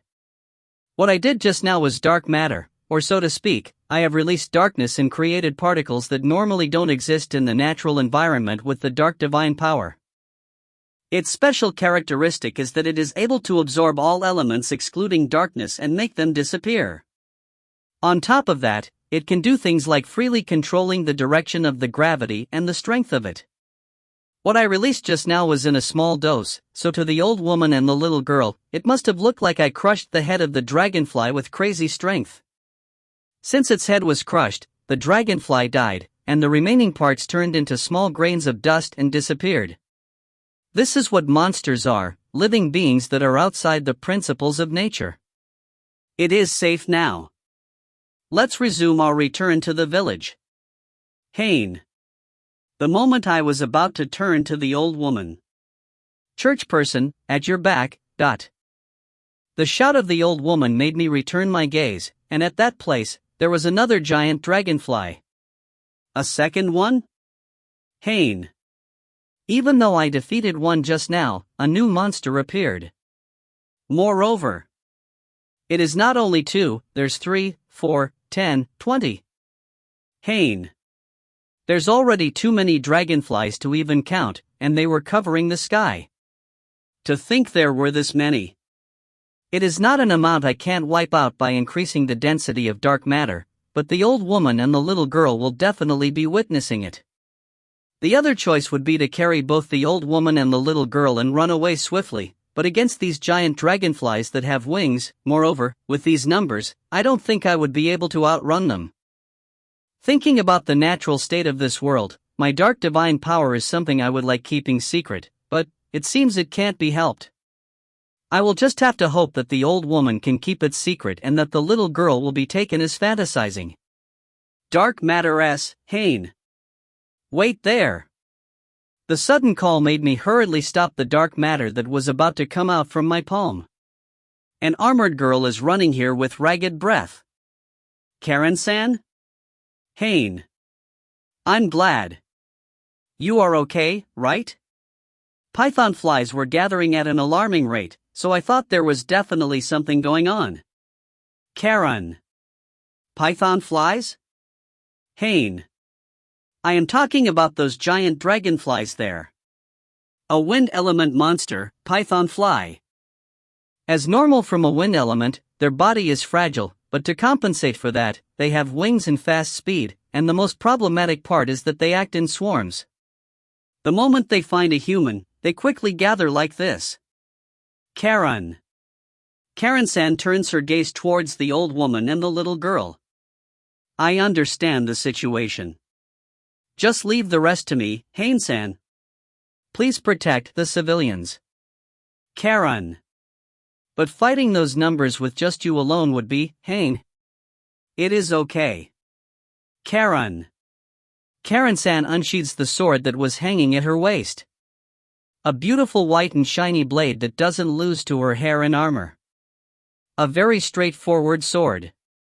I have the light divine power that the light goddess has honored me with. I became a hero in order to stand at the front and protect the powerless. Karen. The white blade shines. As if power was being gathered in it. I remember seeing that before. At the time when I fought the knights at my homeland, Captain Visage had gathered light divine power inside a dagger when he shot the light arrow at me. But the one that Captain Visage was using was only as big as a fruit knife, compared to the sword of Karen-san that is clearly a sharp sword that would be able to split a monster in two just as it is. Holy Sword St. George that was given to me together with my title as the Light Hero, please release here the holy power that is gathered inside your body. Karen. The light divine power that was released from the sword flew straight to the sky and bisects the python flies that were at the edge of the swarm. Something that I would call a light sword wave had been released from the sword of Karen-san. The light sword wave stretched widely from its sides, and perfectly sliced into the swarm of python flies that were a mass in the sky. Several tens of giant dragonflies were falling, and before they reached the ground, they turned into dust. Incredible! Haine. With only one swing, she was able to defeat several monsters. It is on a whole different level from the holy light bullet that Captain Visage used. So this is the power of the hero. But, Haine. The swarm of python flies were still occupying the sky. It is true that the holy light blade is big and unparalleled, and can cut down everything it touches, but it can be called a line attack. It wasn't enough to wipe the swarm that spreads around the whole side of the sky. In other words, she did defeat a lot, but there's still a lot more left. It is okay. Until the last one falls, I will use the holy light blade as many times as it takes, Karen. Or so Karen-san says passionately, but I wonder if she can really release a big move like that continuously. Stop it, Karen-san. The best move would be to use that technique to provide cover while we run with the civilians. Haine. But if we don't wipe them out here and now, they might attack other people. As a hero, there's no way I can forgive the Karen. At that moment, the voice of someone, that was not her or me, reverberated in the forest. Flame burst. At the next instant, the sky, that was covered by grotesque python flies, was now covered by something entirely different. Deep crimson red flames. Those python flies were burnt by those flames and became ashes, and not a single one remained as they disappeared. Wah! What's this? Karen-san and I were taken by surprise, and could only look at the crimson abnormality in the sky. As I thought, the light hero is useless. And then, the shadow of a person appears. It was the same voice that resounded in the sky a few moments ago. In the end, you are not worthy of being called a hero. I am the only true hero. It is none other than the one that has received the divine power of the god, Nova-sama, the fire hero, Katak Mirik. 13. Second hero. Fire hero, Katak Mirik? I look at the girl that suddenly appeared with surprise. Even if I say girl, she is tall and has a suntan skin, and at a glance, you would even mistake her for a man. But being able to identify her as a woman even with that is because of her breast area that was widely open. Mirik-chan? Karen. Serves you right, Korin Karen. Mirik. The girl called Mirik approaches Karen-san with rude steps. She was practically picking a fight. Being cornered by something as weak as a python fly, you weakling. If I hadn't come in, who knows what would have happened? Mirik. Yeah, thanks, Mirik-chan. Karen. The attitude of Karen-san towards her was cowering, and the behavior she has shown until now was completely in hiding. By the way, in that time, I judged that the monsters were now gone and the danger had disappeared, so I returned to helping the old woman and her grandchild. Alright, Haine-san. I will introduce you. Karen. And Karen-san called me back. She is Katak Mirik-san. The fire hero. Karen. I don't understand well. Wait, isn't the hero Karen-san? Are there several heroes? Haine. No, I am the light hero. Haine-san also knows about the 5 gods of creation, right? Karen. Yes, of course. Haine. Remembering the times before I reincarnated, I end up feeling the urge to stab a fork inside the nose of each one of them. In this world, there's churches that follow their respective god among the 5. One of them is the light church that follows the light goddess, Inflation-sama. It refers to us. Karen. Okay, Haine.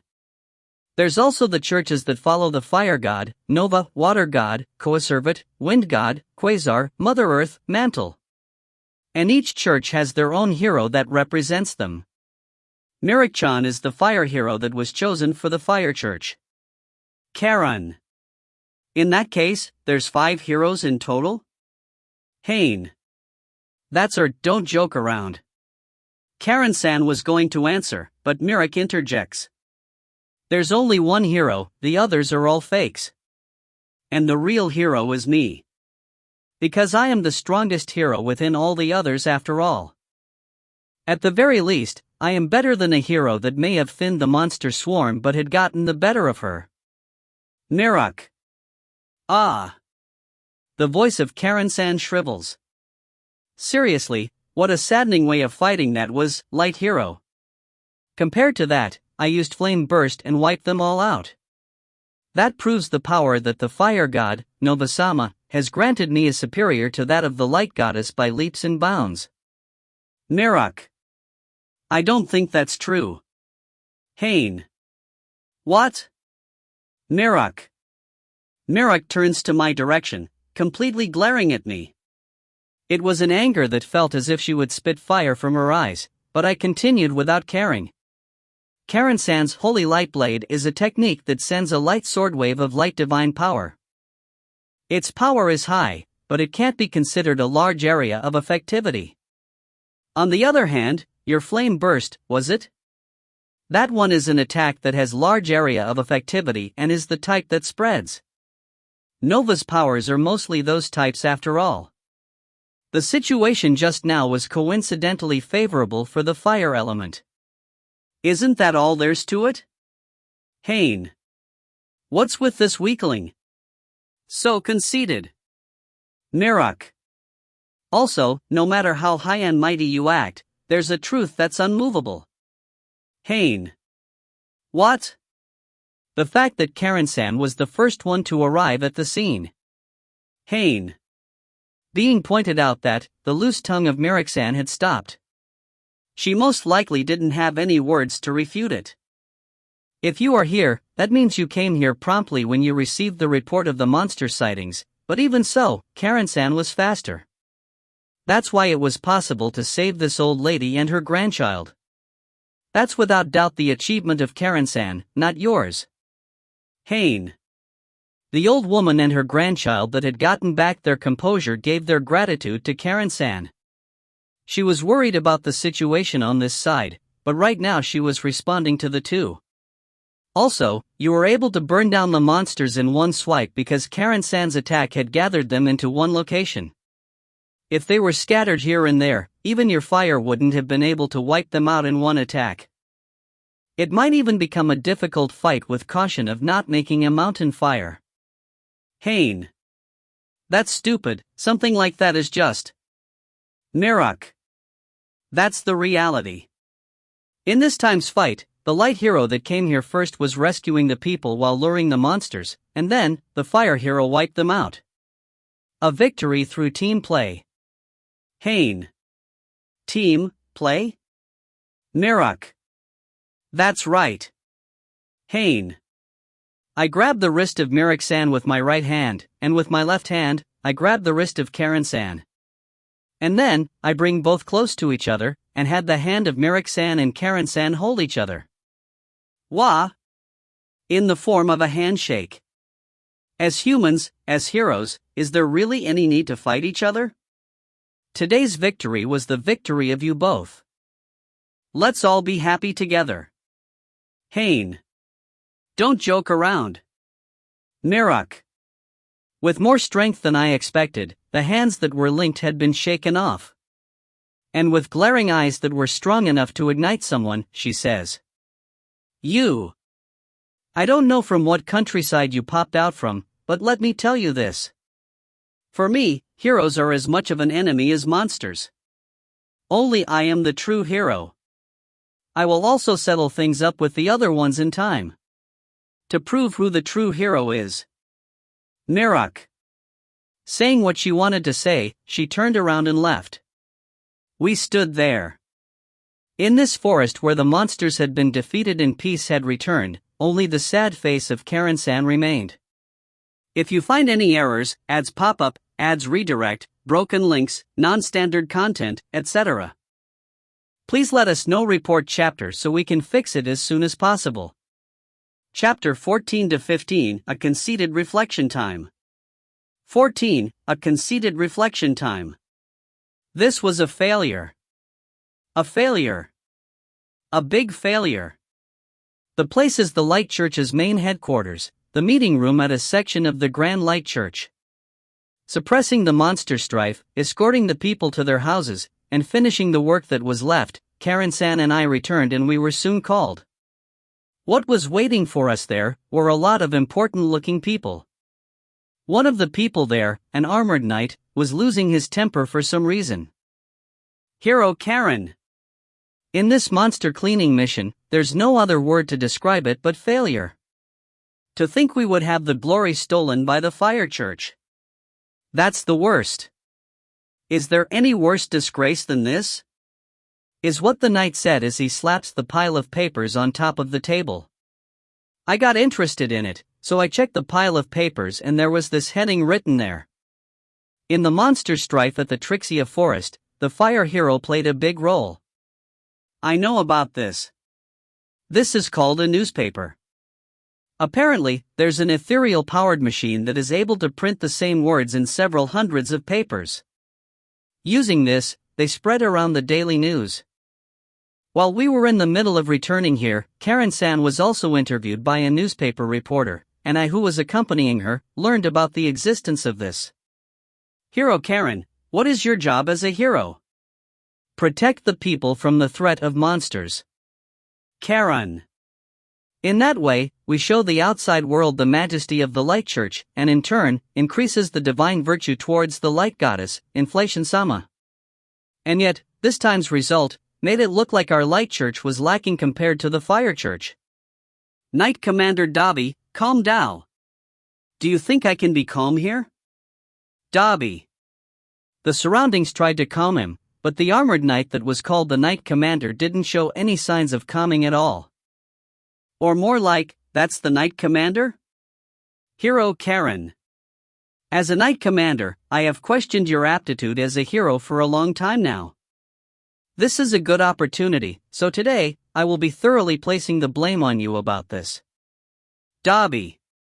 Yes. Karen. Karen-san accepted the words of the Knight Commander without any energy. Even though she just returned from the monster subjugation after doing her best, I haven't heard a single word of gratitude from them. First of all, Hero Karen, at the time you were heading to the site, I heard that you utilized the small-sized flying machine. Is that true? Dobby. Yes. Karen. That accursed machine that only corrupts us humans, the use of it is completely forbidden inside this church. For the hero herself to take the initiative and break the rules is inexcusable. Dobby. We will be disposing of that machine immediately. Listen here, Hero Karen, if you are going to act as the representative of our Light Church, have awareness of it, and follow the RUL, Dobby. Can rules kill monsters? Those words silenced the place. No one showed any signs of interjecting, so I continue. That's right, I was the one who spoke. Following the rules and defeating monsters, if you are able to do that and still manage to protect the people, then follow it as much as you want. But reality is different. Against an impending threat, rules serve nothing. Haine. What did you say? Dobby. The hostility of the Knight Commander was directed at me. What's with you? I am the Aurora Knights Knight Commander, Zeberfon Dobby, you know. And you are going to go against me? Dobby.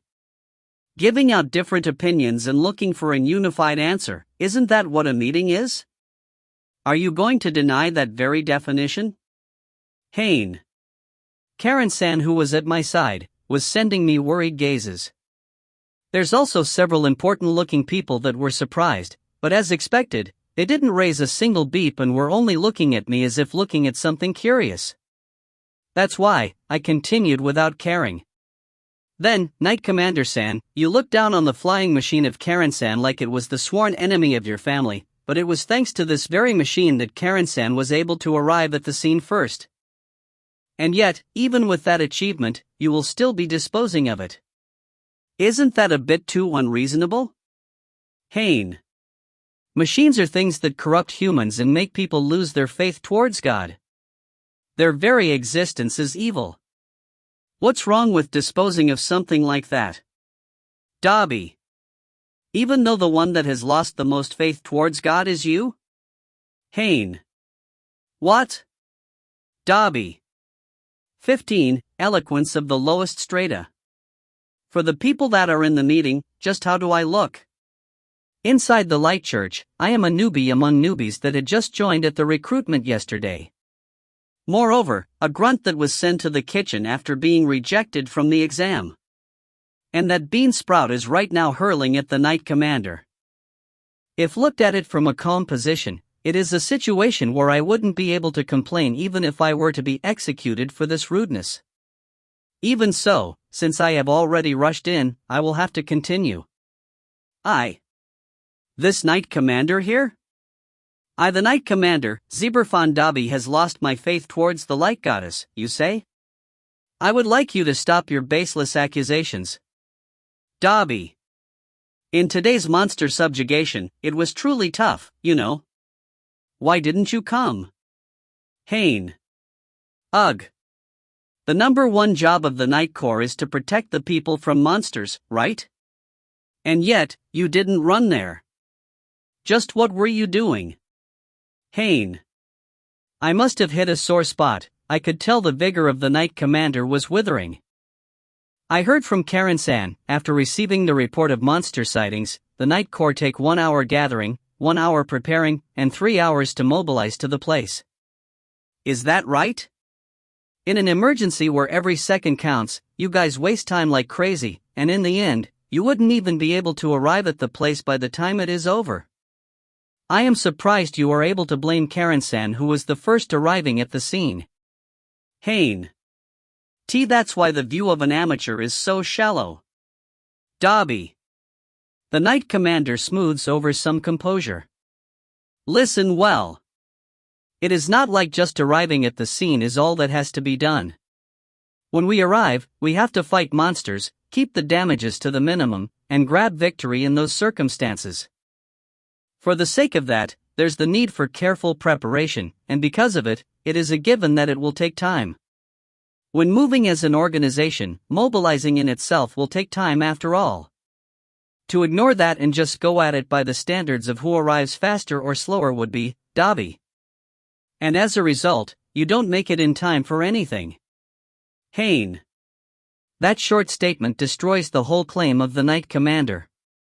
Assembling the necessary things at the necessary moment is important. You have ignored the timing of assembling too much, and as a result, you served of no help at all. Even though you are in a position of being the Knight Commander. Haine.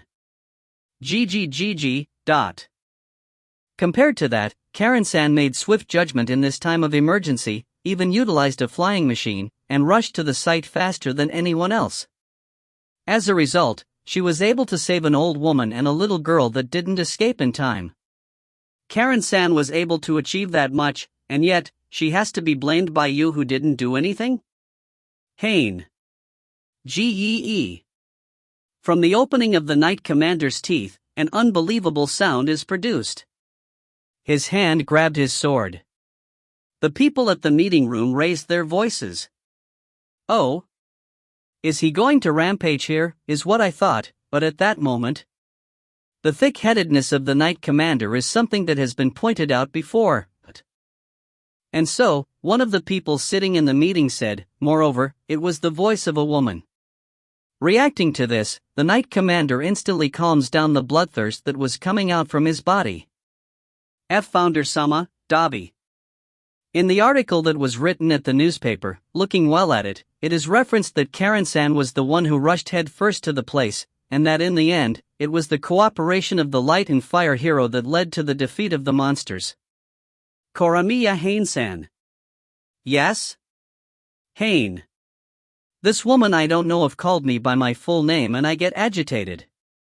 Because she is wearing a priest robe, her age is hard to tell. A mysterious woman. I can't tell because her face is covered with a veil, but simply seeing her bearing and her tone of voice, I can tell that she is a peerless beauty. You were the one that provided this point of view, right? Thanks to the newspaper reporter having this piece of information, our light church was able to maintain its prestige. Well, it is true that I did speak with the reporter as well. Haine. I have heard about you. I heard that you were personally scouted by Karen-san in order to increase the adapting ability of the Knight Corps. I am happy to see that there's already achievements from you. I heard that your family is a family of hunters. That must have properly connected to this line of work as well. Vice Captain, Dinron Grades. Why yes. Grades. Being called by name, the bald Vice Captain stands up. So he was here too. It would be bad to have a capable person like this without any role. With my authority, I accept Haine-san into the Knight Corps. You who are in charge of revising the newcomers, please find him a role that can allow him to move freely without being bound by the framework of the organization. Ha! Why yes. Grades. I don't understand what's going on. The Knight Commander interjects. Please wait, Founder-sama. I have not heard anything about that. If it's related to the personnel affairs of the Knight Corps, isn't there the need to say something to me as the Knight Commander? Dabi. Knight Commander, Dabi, you will be taking the blame for the delay in this time's dispatch. In order to not repeat the same mistake, I will have you draft some reformation ideas.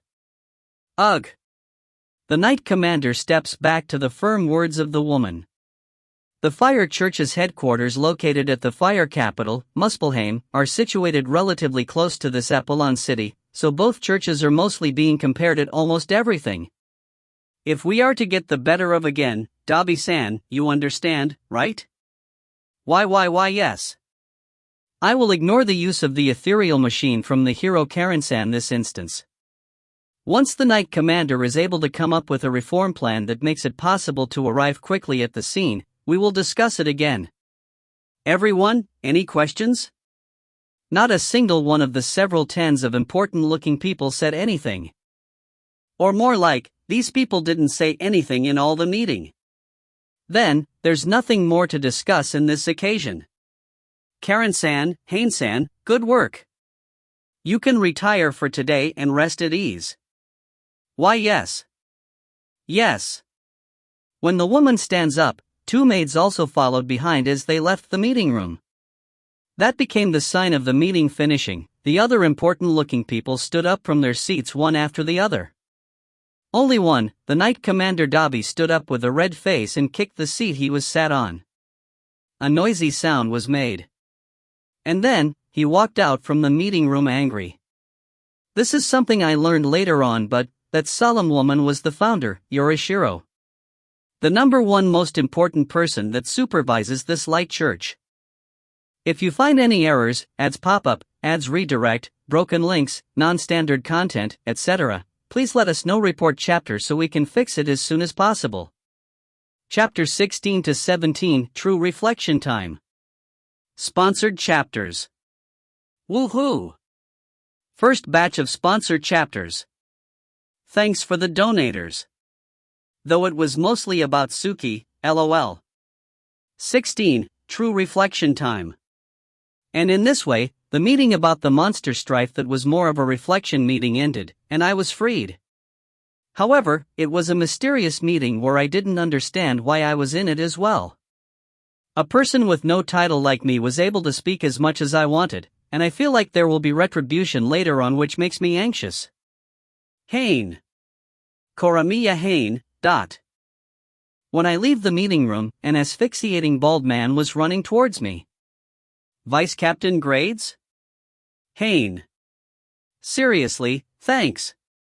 Grades. Saying that, Vice Captain Grades lowers his bald head speedily.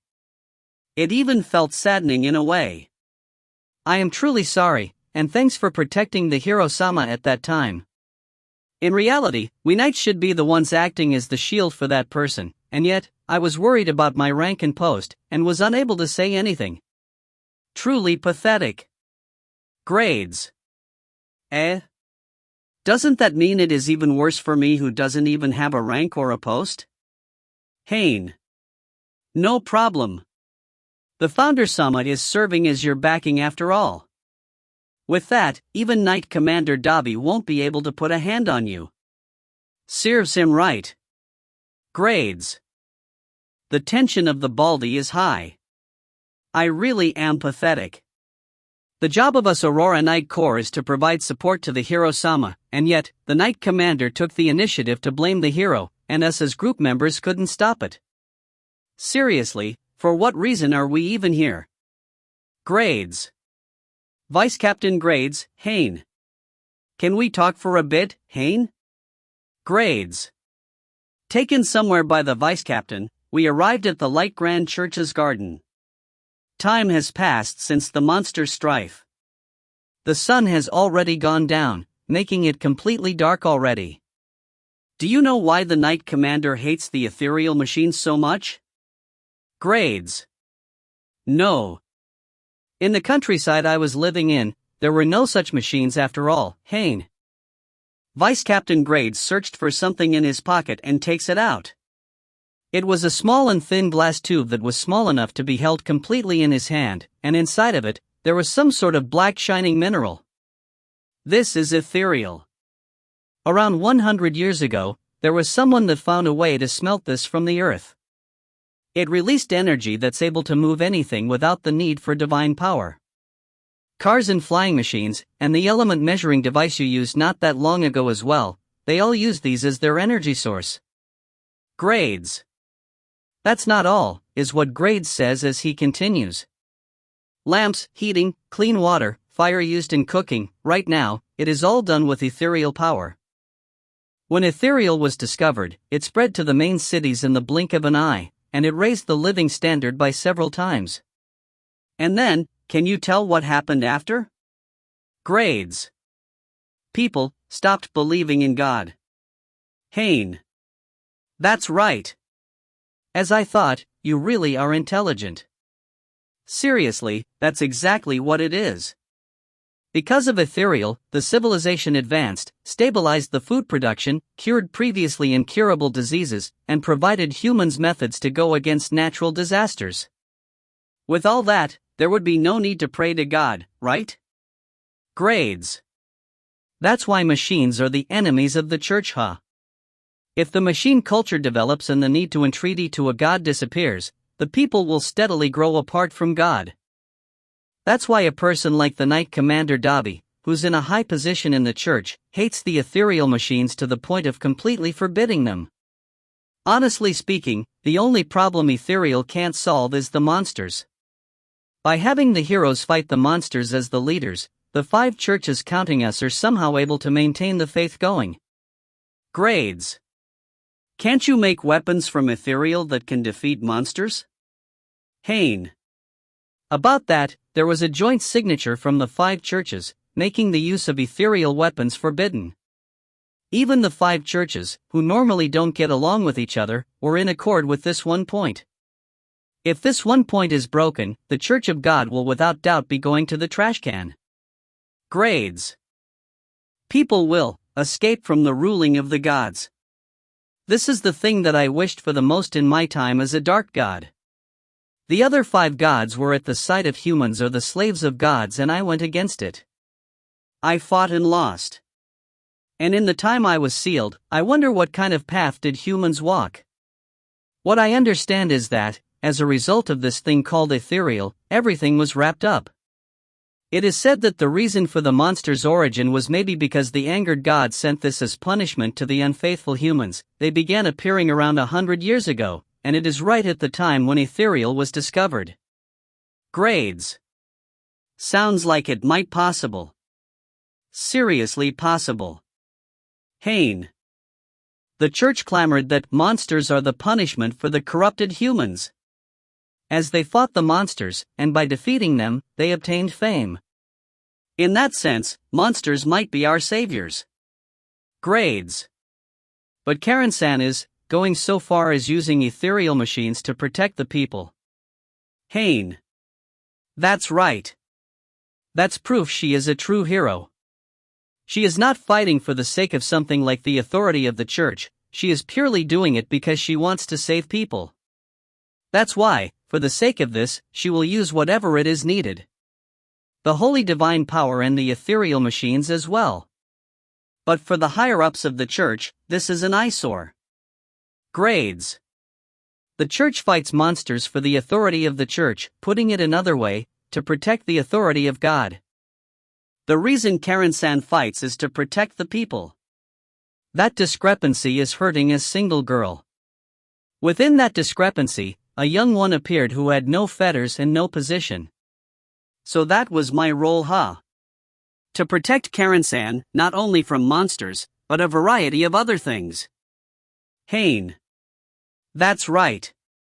Grades. Vice Captain Grades said this earnestly. In those words, there were various complicated emotions mixed in. It seems like at first, Karen Dano wanted to make you into a person that doesn't move on the whim of the church, a person that's truly a monster subjugator. She said that the moment she first saw you, she saw your abilities and sense of justice and felt that if it's him, he can do it. Grades. Seriously? Haine. I was bewildered. But when the moment came, you surpassed expectations. I truly didn't expect you to stand against the Knight Commander. Or more like, since the moment I saw you stay at the side of Karen Dano and entering the meeting room, I thought I was hallucinating. Grades. Karen-san's state was kinda strange since the time she met the fire hero, and it didn't seem like it would be good to leave her be, so before I noticed, it ended up in that way. Haine. Seriously? You really might be the personal knight for Karen-sama. Grades. Did you seriously think that was a witty statement there? Haine. No, I am simply vexed. Even when I called myself a knight, this cowardly self was unable to do anything. Grades. This is what he says, but Grade-san is most likely a splendid knight. Also, it is true that Karen-san's state was strange. If it were the usual Karen-san, she would have spoken back to the Knight Commander, and there wouldn't have been any need for me to step in. The reason for this is as I thought, the fire hero, Katak Mirik. When my thoughts reached that conclusion, I felt like I couldn't just stay like this. Vice Captain Grades, sorry but, I will be excusing myself now. Haine. Yeah. Sorry for having you do overtime work, newcomer. Grades. So Vice Captain Grades also understands my intentions. It looks like there's no need to say anything more. But don't go decreasing the distance between you two more than needed, okay? If you dare do something like forming a romantic relationship with Karen Dano, the whole Knight Corp will beat you up. Grades. As expected, he is a person that says a word too many. 17, Frail Hero. I searched here and there for a good amount of time. And then, I finally found Karen-san at the outside area of the Light Grand Church. The storehouse of the flying machine. Haine-san. Karen. Karen-san was holding some sort of tool in her hand. Are you doing that thing called maintenance? To that flying machine? Haine. Yeah. Whenever it is used, there's the need to check its state later. It would be trouble if it were to act up in the middle of a flight after all. Karen-san.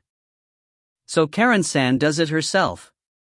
She leads the Night Corps, fights monsters, and while being in distress with the friction of the church's higher-ups, she does maintenance to a machine.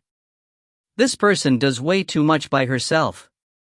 Now that I think about it, I haven't thanked you yet, right? I completely forgot. I really am fumbling way too much today. Karen-san. Did I do something to be thanked for? Haine. You did. A lot. Especially when you covered for me at the meeting room, it really saved me. If Haine-san hadn't said anything, this little one might have been disposed of. Karen. Saying that, Karen-san kindly pats the flying machine that's currently in standby. But if that was the usual Karen-san, you would have been able to manage something yourself, right? That Knight Commander, I don't think he is someone that Karen-san wouldn't be able to handle. In normal circumstances, there would have been no need for me to step in. Haine. Is that so? Karen. It is. Is the reason the fire hero? Haine. Karen-san was silent. She silently continued caressing the surface of the flying machine. It looks like the maintenance was finished a long time ago. Did you come here to ask that? You really like to stick your nose, Haine-san. Karen. That's why you dragged me here from my countryside village, right? It is too late to regret it. If you have any worries, try telling this big brother here. Haine. The head of Karen-san suddenly fell onto my body. I could feel the softness of her hair and a nice scent coming from her.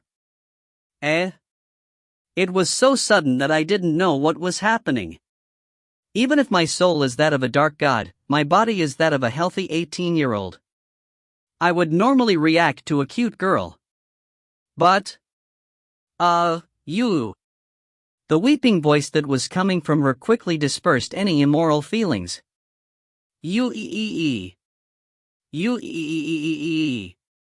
Karen. Karen-san was crying. The girl that is praised as the light hero and defeats great amounts of grotesque monsters resolutely, was currently showing weakness fitting of her age.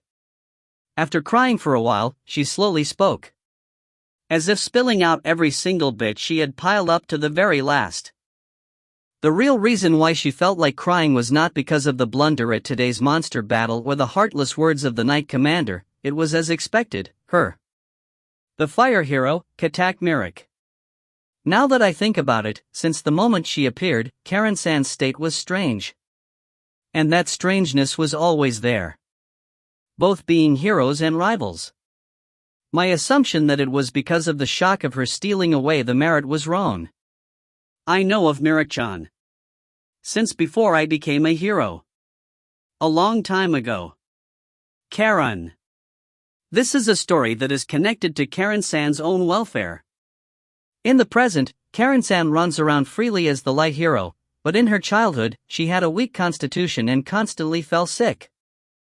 It is unexpected, right, is what Karen-san said, trying to cover it as a joke, but for me, that hit me in the gut. A girl that possesses an inclined elemental affinity to light with a number of 700.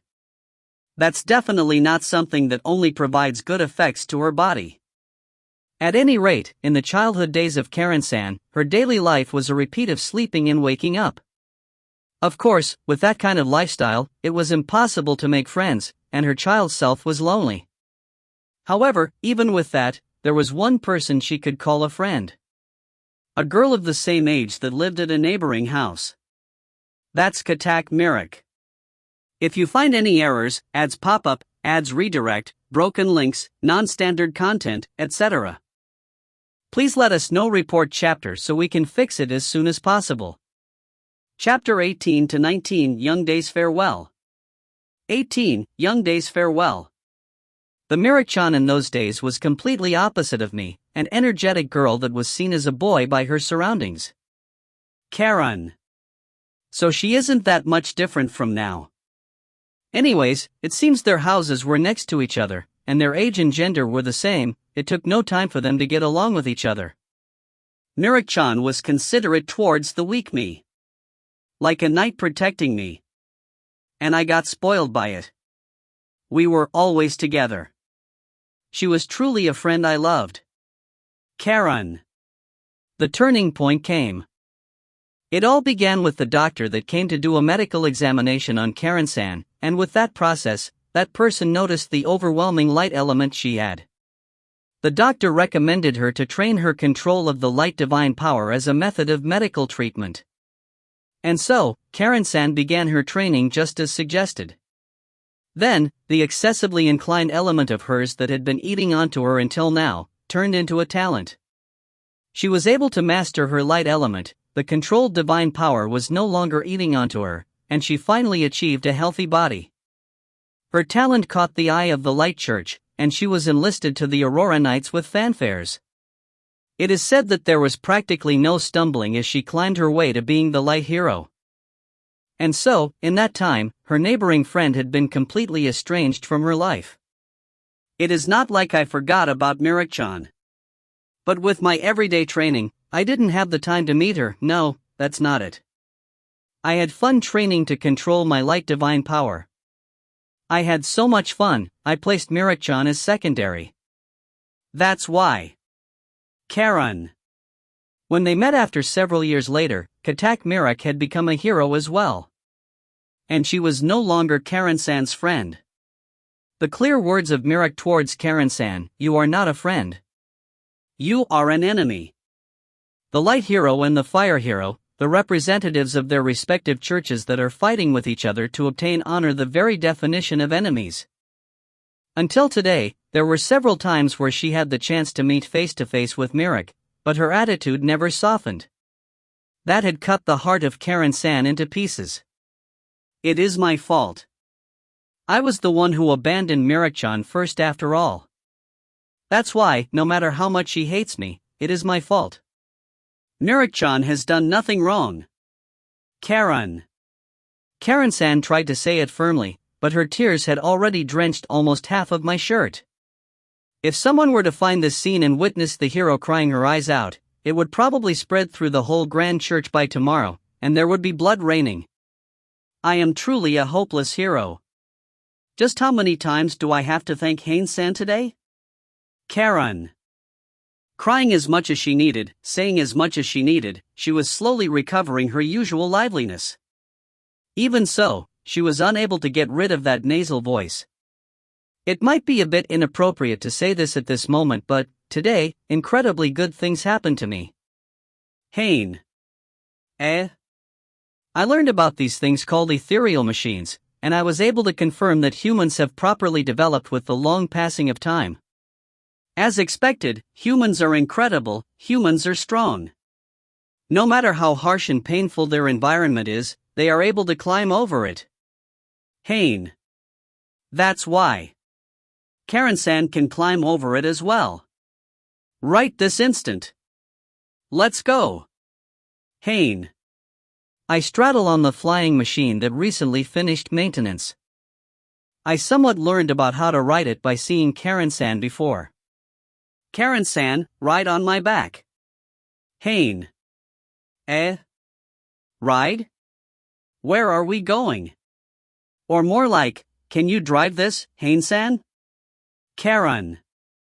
The founder-sama said this at the meeting, right? That the city, where the Fire Church's main headquarters are, is pretty close. Haine. Karen. Placing Karen-san at my back, the small flying machine flew into the sky. No way.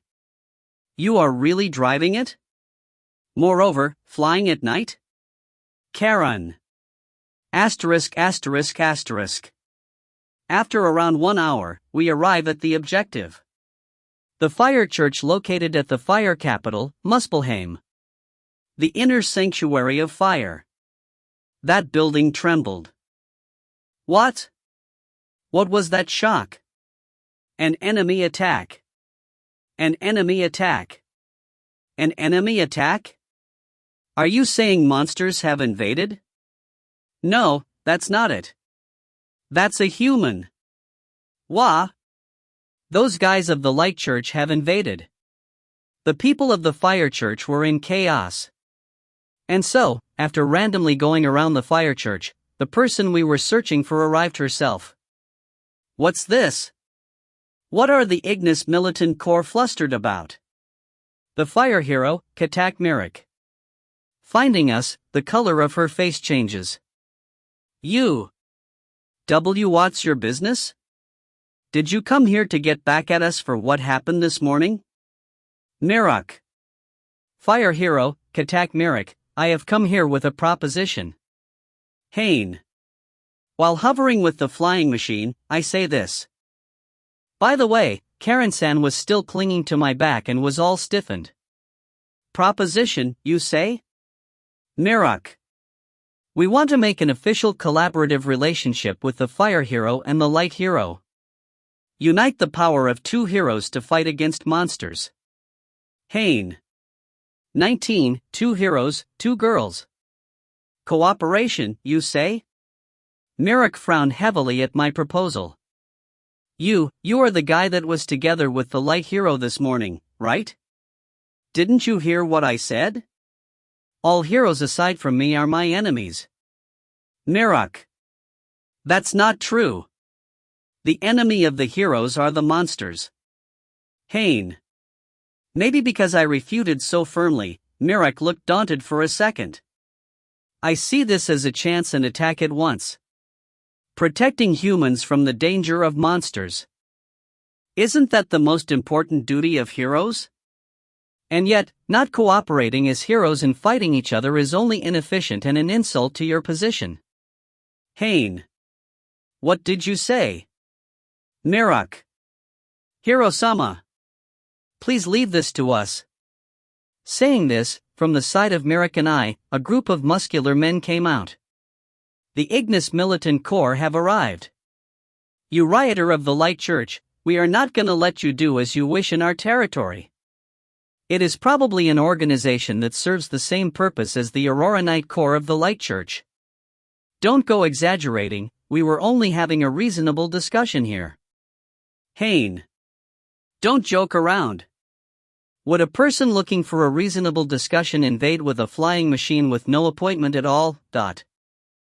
The atmosphere asked for it, so it can't be helped. Haine.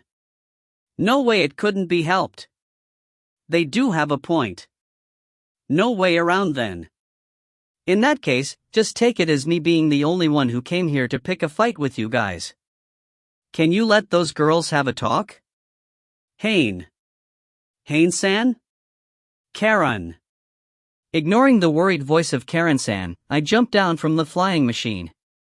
In the time I am fighting you guys, our hero will have an audience with yours. Haine. You are going to be fighting us on your own? We will be crushing you in less than a second. The number of militants here are more than 100 even when I just check at a glance. Taking into account that this is their main headquarters, the numbers will most likely increase more. Heat knuckle. I catch the slow punch of the militant-san that rushed towards me, and his fist was incredibly hot. Haine. I let off in surprise, but as expected, it is an attack with fire divine power added to it. Compared to the flame burst of Mirik, it is a lot weaker, but it is definitely similar to the difference of the light hero Karen-san and the Aurora Night Corps. And then, the militants came to attack me in the same way one after the other, and at the sight of this situation that it turned into a brawl, there's Karen-san and Mirik. The two girls were facing each other. Mirik-chan, Karen. To think you would resort to such a reckless action. Well then, let's go at it as well. Mirik. Saying this, Mirik takes a fighting pose. I watch over this situation as I handle the muscular attacks that came right and left. That's not it, Mirik-chan. Karen. Like hell it is not. After doing something that's practically a night raid, there should be no other reason but to want to settle things. We have to clearly settle who is the better hero sooner or later after all. I will make this the first act. Light hero, you are my first prey. Mirok. It is true that what Haine-san is doing is absurd, and I can't keep with his pace at all. But I understand what he is trying to have me do. Karen. Karen-san unsheathes the holy sword St. George from her waist and places it on the ground. You. The light hero, Korin Karen, once again asks of the fire hero, Katak Mirok, please, let us join forces to fight against monsters. Please fight together with me in order to protect the people from the threat that is scattered around the world. Karen. Saying this, Karen-san lowers her head deeply. If there were a high-ranked member of the Light Church here witnessing this scene, that person might have gone mad in anger. The representative of the church, their hero, was lowering her head towards a hero of a different church. With only that one point, it might be taken as the Light Church standing below the other churches after all. Karen, you, Mirok. Mirok also understood the meaning of it and her body had stiffened. Also, sorry. Since the time I entered the Light Church, I couldn't meet Mirok-chan at all. Now that I think about it, I didn't give my farewells either. You might be angry at someone like me. Mirok-chan has her own objective, and that objective might have nothing to do with me. But I want to become a proper friend of Mirok-chan. Karen. At some point in time, the Ignis Militant Corps had stopped their attacks and were looking at the talk of the two girls. And there was one of them who had stiffened into a grappling stance with me. That person said this. Hey you. What is it? Haine. Did you bring that girl here for this? That's right. Haine. You are a nice guy. That's not true. Was Karen-san able to hit Mirok with all her feelings? In regards to that, Mirok. This is stupid. Mirok. Said this with deep wrinkles between the bridge of her nose. I was wondering what you were going to say, and you come with this. I am a hero. I am different from my child self that didn't know anything at all. There's no way I would go playing friends. Mirok. Wah? Hiro-sama, that's too much. Probably whispers. I mix in with the people of the Ignis Militant Corps and watch over the girls with sweat in my hands. Karen-san was incredibly dejected by this answer. But, Mirok. It is true that there are a lot of monsters. It is troublesome to defeat them all myself, and it would be nice to have others helping out. However, even with that, Mirok. The eyes of Mirok shine sharply. If it's you who showed such unsightly fight like the one this morning, I can't entrust you with helping either. That's why, I will be confirming your ability again. If you show skills that convince me, I don't mind accepting this talk about joining forces. Mirok. The surroundings went oh. And clapped. Humph, but this kind of proposal is nothing but a disgrace to a hero. If you don't want to, you can refuse, you know? Mirok. I will do it. I am going to. Let me. Karen. Oh okay, Mirok. The vehement acceptance of Karen-san made Mirok grow timid as she responded. And so, what should I do? Defeat 300 Ignis militants? Karen. Please no. The militants cry out. This already feels like a live stage. I wouldn't have you do something like that. There's something better, a mountain. Mirok. A mountain? The militant, who was still in a grappling stance with me, showed clear agitation at those words. What? Do you know something about this? Haine. Walking one whole day from this fire church headquarters, there's the Radana Mountainous District. Just 1 year ago, it was a place that had a picturesque natural scenery, but now, it is a wasteland with not a single blade of grass growing on it. Why is that? Haine. Because an atrocious monster is now living in it. It is robust and grand. Us Fire Church contemplated on subjugating it, but we didn't manage to succeed even once. Hence, it is still alive, and still there. It has become the ruler of the mountain. The militant spits out the name of that monster with bitterness. The fire cow, Phalaris. A gigantic cow-shaped fire element monster. If you find any errors, ads pop-up, ads redirect, broken links, non-standard content, etc., please let us know. Report chapter so we can fix it as soon as possible. Chapter 20-22 Joint Subjugation. 20. Joint Subjugation. The next day arrived and we headed to the Redona Mountain District. The members are Karensan, Mirik, and I. Why me as well, Haine? While walking in this mountain trail, I think of how out of place I am here.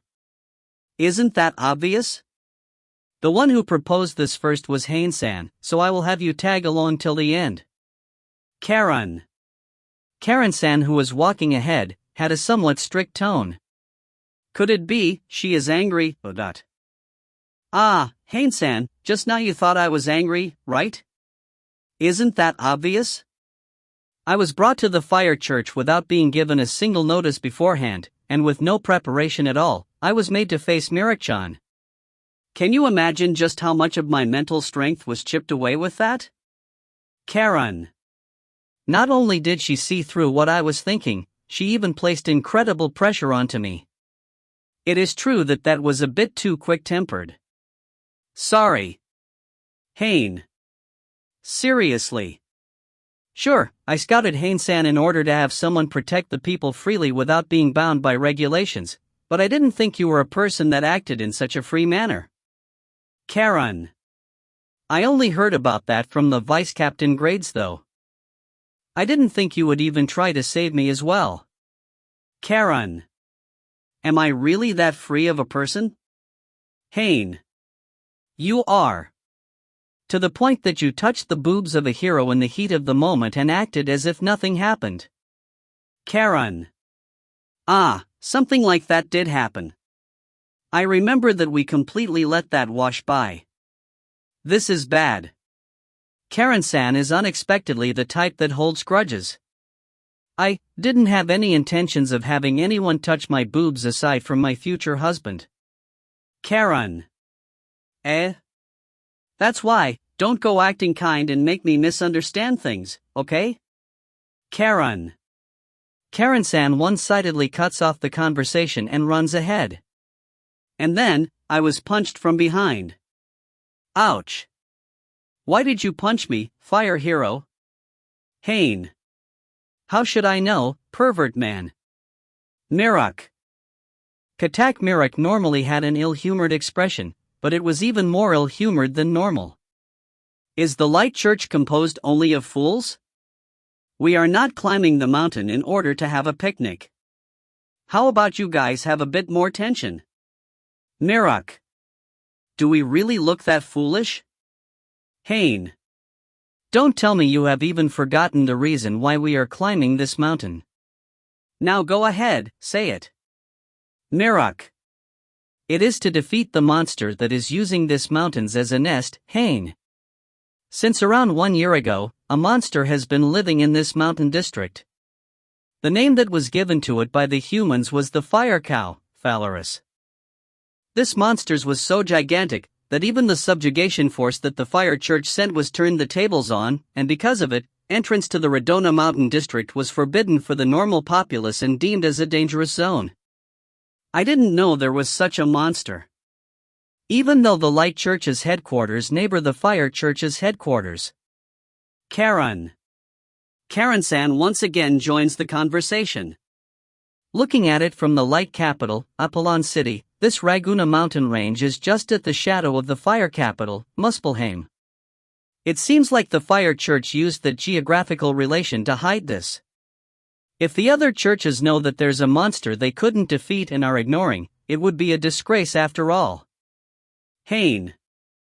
Wait a moment. Why do you know even that? Mirik. Mirik was shock-struck and I casually continue. The people of the Ignis Militant Corps gave me as much information as they had before heading here. They have a muscular look, but they are quite the kind people. Haine. Those gooeys. Mirok. And the Ignis Militant Corps also wanted to accompany us, but Mirok rejected it. The monster we are about to fight is dangerous enough to reject anyone with half-baked skills. From what I have heard, the previous fire hero was defeated by this fire cow, Phalaris, and ended up having to retire. If the successor, Mirok-san, were to succeed in the subjugation of this Phalaris, there's no doubt your fame in the church will rise sky high. Haine. This is also information I received from the Ignis Militant Corps. Could it be you used the skill testing as a pretext in order to have Karen-san cooperate in that objective of yours? Haine. No way. I just... Mirok. Even if that's true, I am fine with it. Karen. Just when it was about to become a quarrel, Karen-san's statement stopped it. I am fine with letting all the honor of defeating the monster go to Mirok-chan. If with that I am able to become friends with Mirok-chan, I am fine with it. I am also asking for the unreasonable here, so Mirok-chan has to get equal merit for it as well. Karen. Mirok. Also, if we defeat a strong monster, we can give peace of mind to the people in the area. That's without doubt the job of a hero. Let's do our best, Mirok-chan. Let's defeat the monster together. Karen. Saying this, Karen-san once again takes the front. Mirok and I get left behind. You once again acted on unnecessary consideration, right? Mirok. Ha! Haine. Wiping away any misgivings before the fight. By bringing out a hard-to-say topic yourself, you avoided any awkwardness between Karen and I. If the same question had been brought out from the mouth of Karen, no matter how I answered, it would still have left some lingering discomfort. Karen also properly wrapped it up, without giving me a chance to say a single thing. Mirok. Now, aren't you just overthinking? Haine. On that basis, I will answer you. I have no intentions of taking the honor of this at all. It is actually the contrary. Mirok. This subjugation will fail big time. By asking for an impossible task, I am planning on turning down your proposal. You still don't understand how fearsome that thing is. Look. Mirok. Saying this, Mirok points at the place we are headed to. There, the mountain trail still continues and there's no monsters in sight. That's how it is supposed to be, but... have a good look. That guy is already within vision. Mirok. However, the only thing we could see was a splendorous mountain range. No, wait. One of the mountains that composed this mountain range was slowly moving. That wasn't a mountain, but the back of a giant cow. That's right. That is the fire cow, Phalaris. The largest monster in the history of the 5 churches that has been sighted. Mirok. 21. Gigantic monster. The Redona Mountain District was originally an area filled with green and warm temperature. And it was also a fertile land that had beautiful flowers blooming where tourists would come to sightsee. However, now it is a barren land with ashen earth. It is the fault of that guy. Hidden in the shadows of the rocks, Mirok, Karen, and I observed the monster that had the same ashen color as that of the Earth's surface. Seriously, looking at it closely like this, you can really tell how gigantic it is. The more you have to look up at it, the more it felt as if I am looking at a real mountain. It is the heat that fire element monster is scattering about. All the plants in the mountains have dried, and the living beings there have all died. Thanks to that, the current Redona Mountain District doesn't have a single shadow of its former self. They are now naked mountains. Mirok. Fire element, huh? From the looks of it, it seems more of an earth type though. Karen. Seeing the figure of the gigantic monster, Karen-san spills out her impression. But even so, it must be a fire element. As if proving the explanation of Mirak about its scattering heat, even in this far-away distance where we can observe it, the air was filled with heat and it felt like we were inside a furnace. For a while now, Karen-san, Mirak, and I have been sweating non-stop. Or more like, even monsters have elements, huh? Haine. Huh? What are you saying? That's obvious. Mirak. Mirak looks at me as if looking at an idiot. It is because monsters have elements that us humans have to use our heads in order to fight them with that in mind. Mirak. There's element affinities after all. Karen. Affinity? Fire drives away wind, wind dries and crumbles earth, earth absorbs water, and water extinguishes fire. Those are the affinities of the elements. For example, the python flies that appeared at the forest the other day were wind element monsters, hence, they were weak against fire. Being able to wipe them out with my flame burst was also because of that reason. Mirak. But this time, the fire cow Phalaris is a fire element. With Mirak-chan who has the same fire element as that, it would turn into a pure battle of strength. So, how is it? Haine. Do you think something can be done against it? Against that gigantic thing? Mirak. Those words were incredibly convincing. For a woman, Mirak's height is pretty good, even so, when standing against that gigantic monster the size of a mountain, she is the size of an ant in comparison. However, only the light element has no weak elemental affinity, and is a special element that is a little bit stronger against all elements. If you were to fight it, there might be a bit of hope? Mirak. Mirak asks this of Karen-san in a slightly teasing manner. Just a few moments ago, Mirak said that she was giving an impossible task to turn down the proposal, which was bothering me. If we were to defeat that monster, Mirak promised to form a cooperative relationship. But she thinks there's no way Karen-san can defeat the fire cow Phalaris. Understood. Karen. Without hesitating, Karen-san unsheathes the holy sword St. George. Please stay hidden, Haine-san. From here on, this is the job of us heroes. Mirak-chan and I will definitely defeat that thing.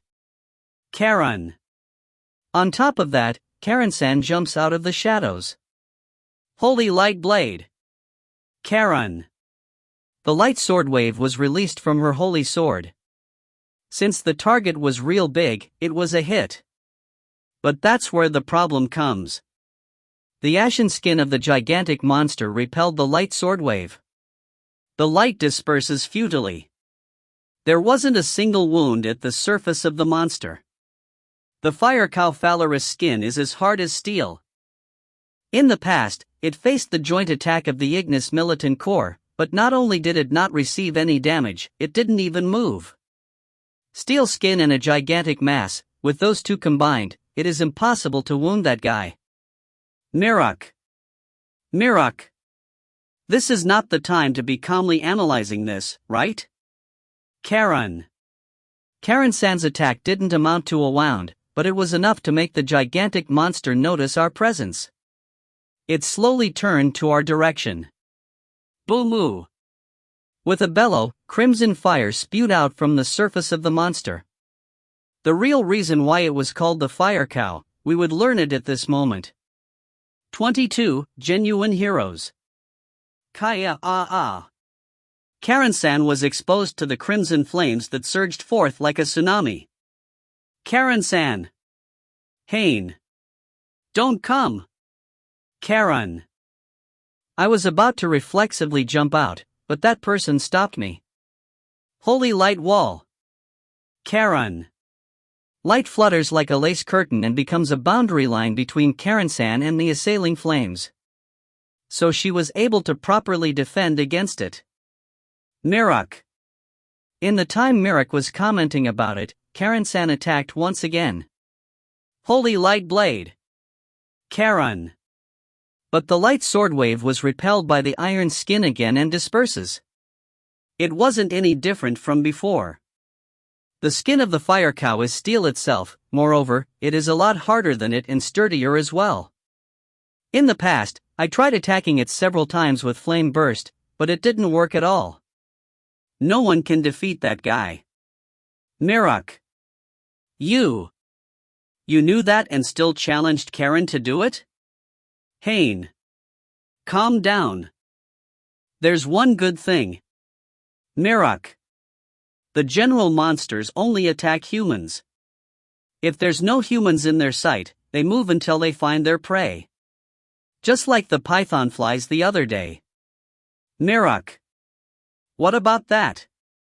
Why did you bring that topic now? Haine. But, only that fire cow Phalaris hasn't shown that type of behavior.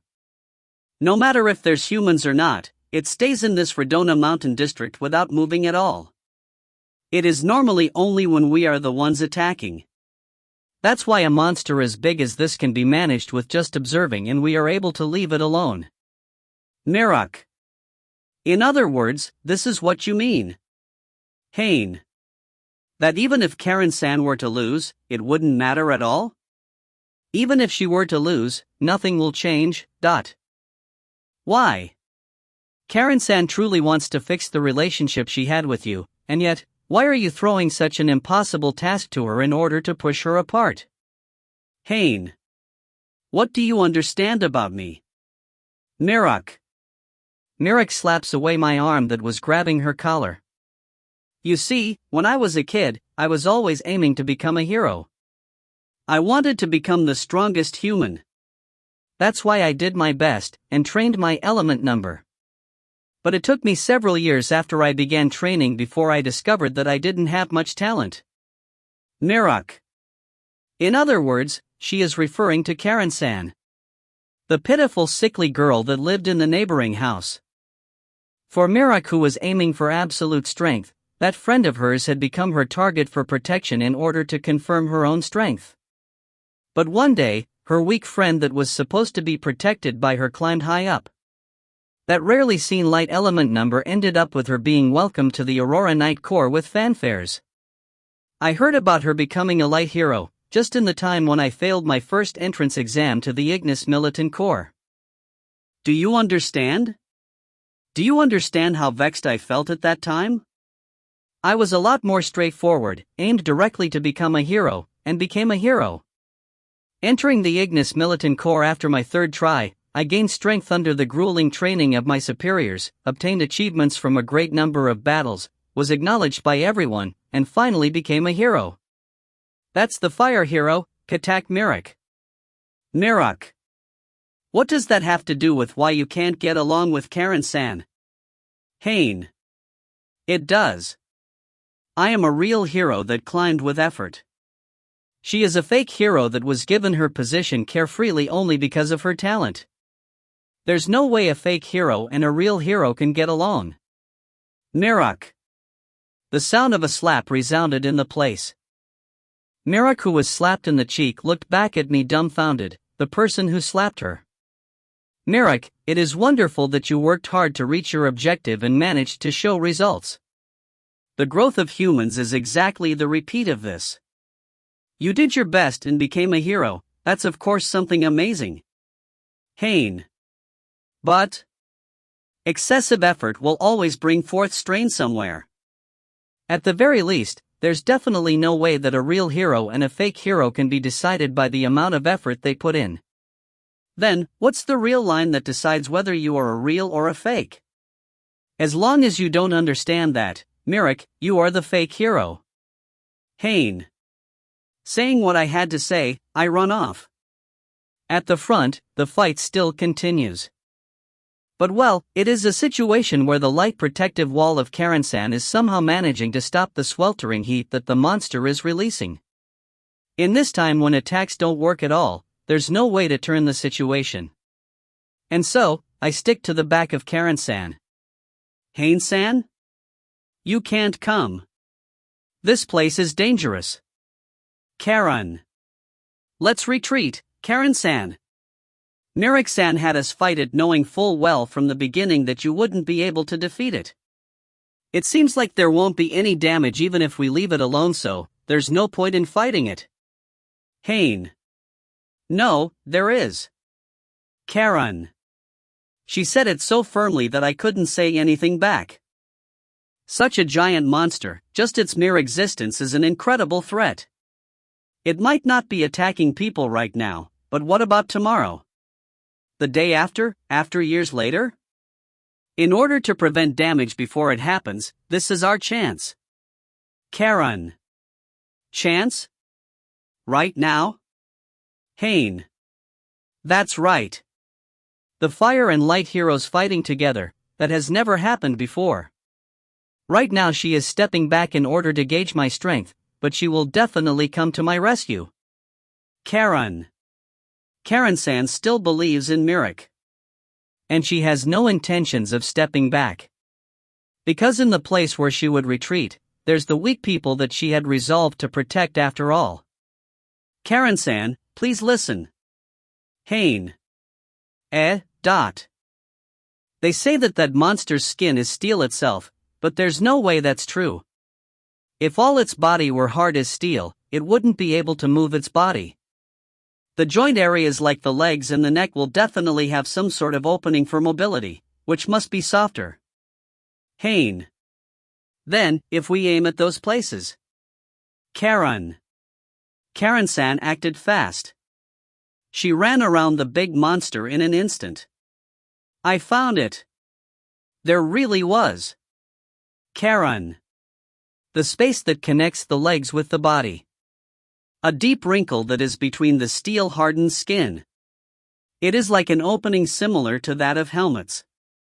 There's no doubt it is an opening that exists in order to move the hardened skin. Okay. Aiming at that opening. Karen.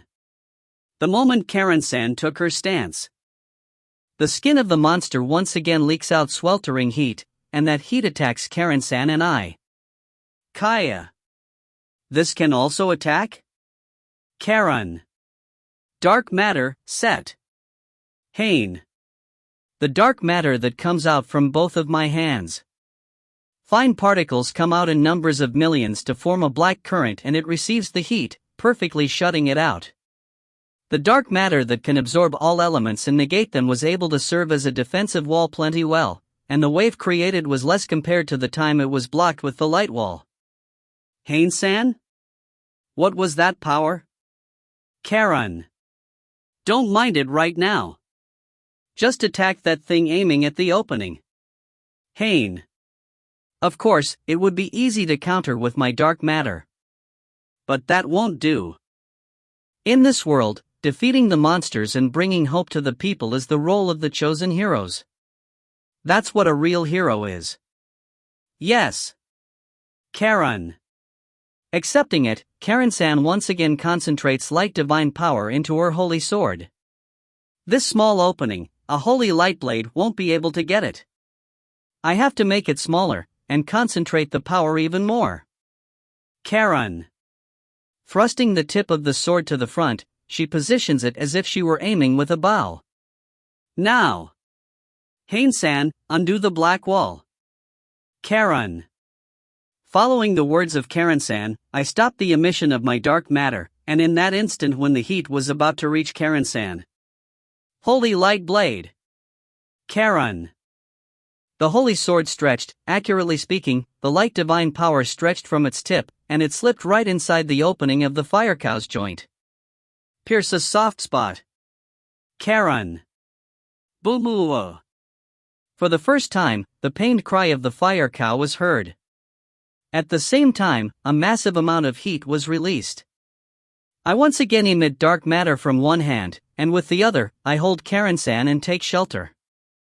Incredible! Haine-san, it worked! Karen. It finally did. Then, this time, let's search for more opening and? Haine. What are you doing, damn humans? Suddenly, a voice rings inside my head. There's no reaction from Karen-san who is right by my side. Then, I am the only one who hears it? But, it looks like there's one mixed in that's not a human. It has been long since I have seen dark matter. 1,600 years long, that is. Where? Who is talking? Aside from the people I know, there's no presence of anyone else around. Because of that fire cow, this is a naked mountain without a single blade of grass. There's no way there's someone hidden. No, there's one. Another one aside from Karen-san, Mirik, and I that is in this place. The bright red eyes of that fire cow that are staring right at me by turning its gigantic neck. I will never forget it. Even when you are in the same position as a god like us, you went against the very meaning of it, the traitor. Emitting dark matter, moreover, being able to freely control it, there's only one who can do that. That voice, is it coming from the fire cow Phalaris? The thought waves that were directly resonating in my body. On top of that, this voice sounds familiar. The tone, its sound, it overlaps with one of the 5 gods that I separated from 1,600 years ago. That's right. Long time no see, dark god, Entropy. Then, you really are, this monster is. One of the 5 gods of creation, the fire god, Nova. If you find any errors, ads pop up, ads redirect, broken links, non-standard content, etc., please let us know. Report chapter so we can fix it as soon as possible. Chapter 23 to 24 Fire God.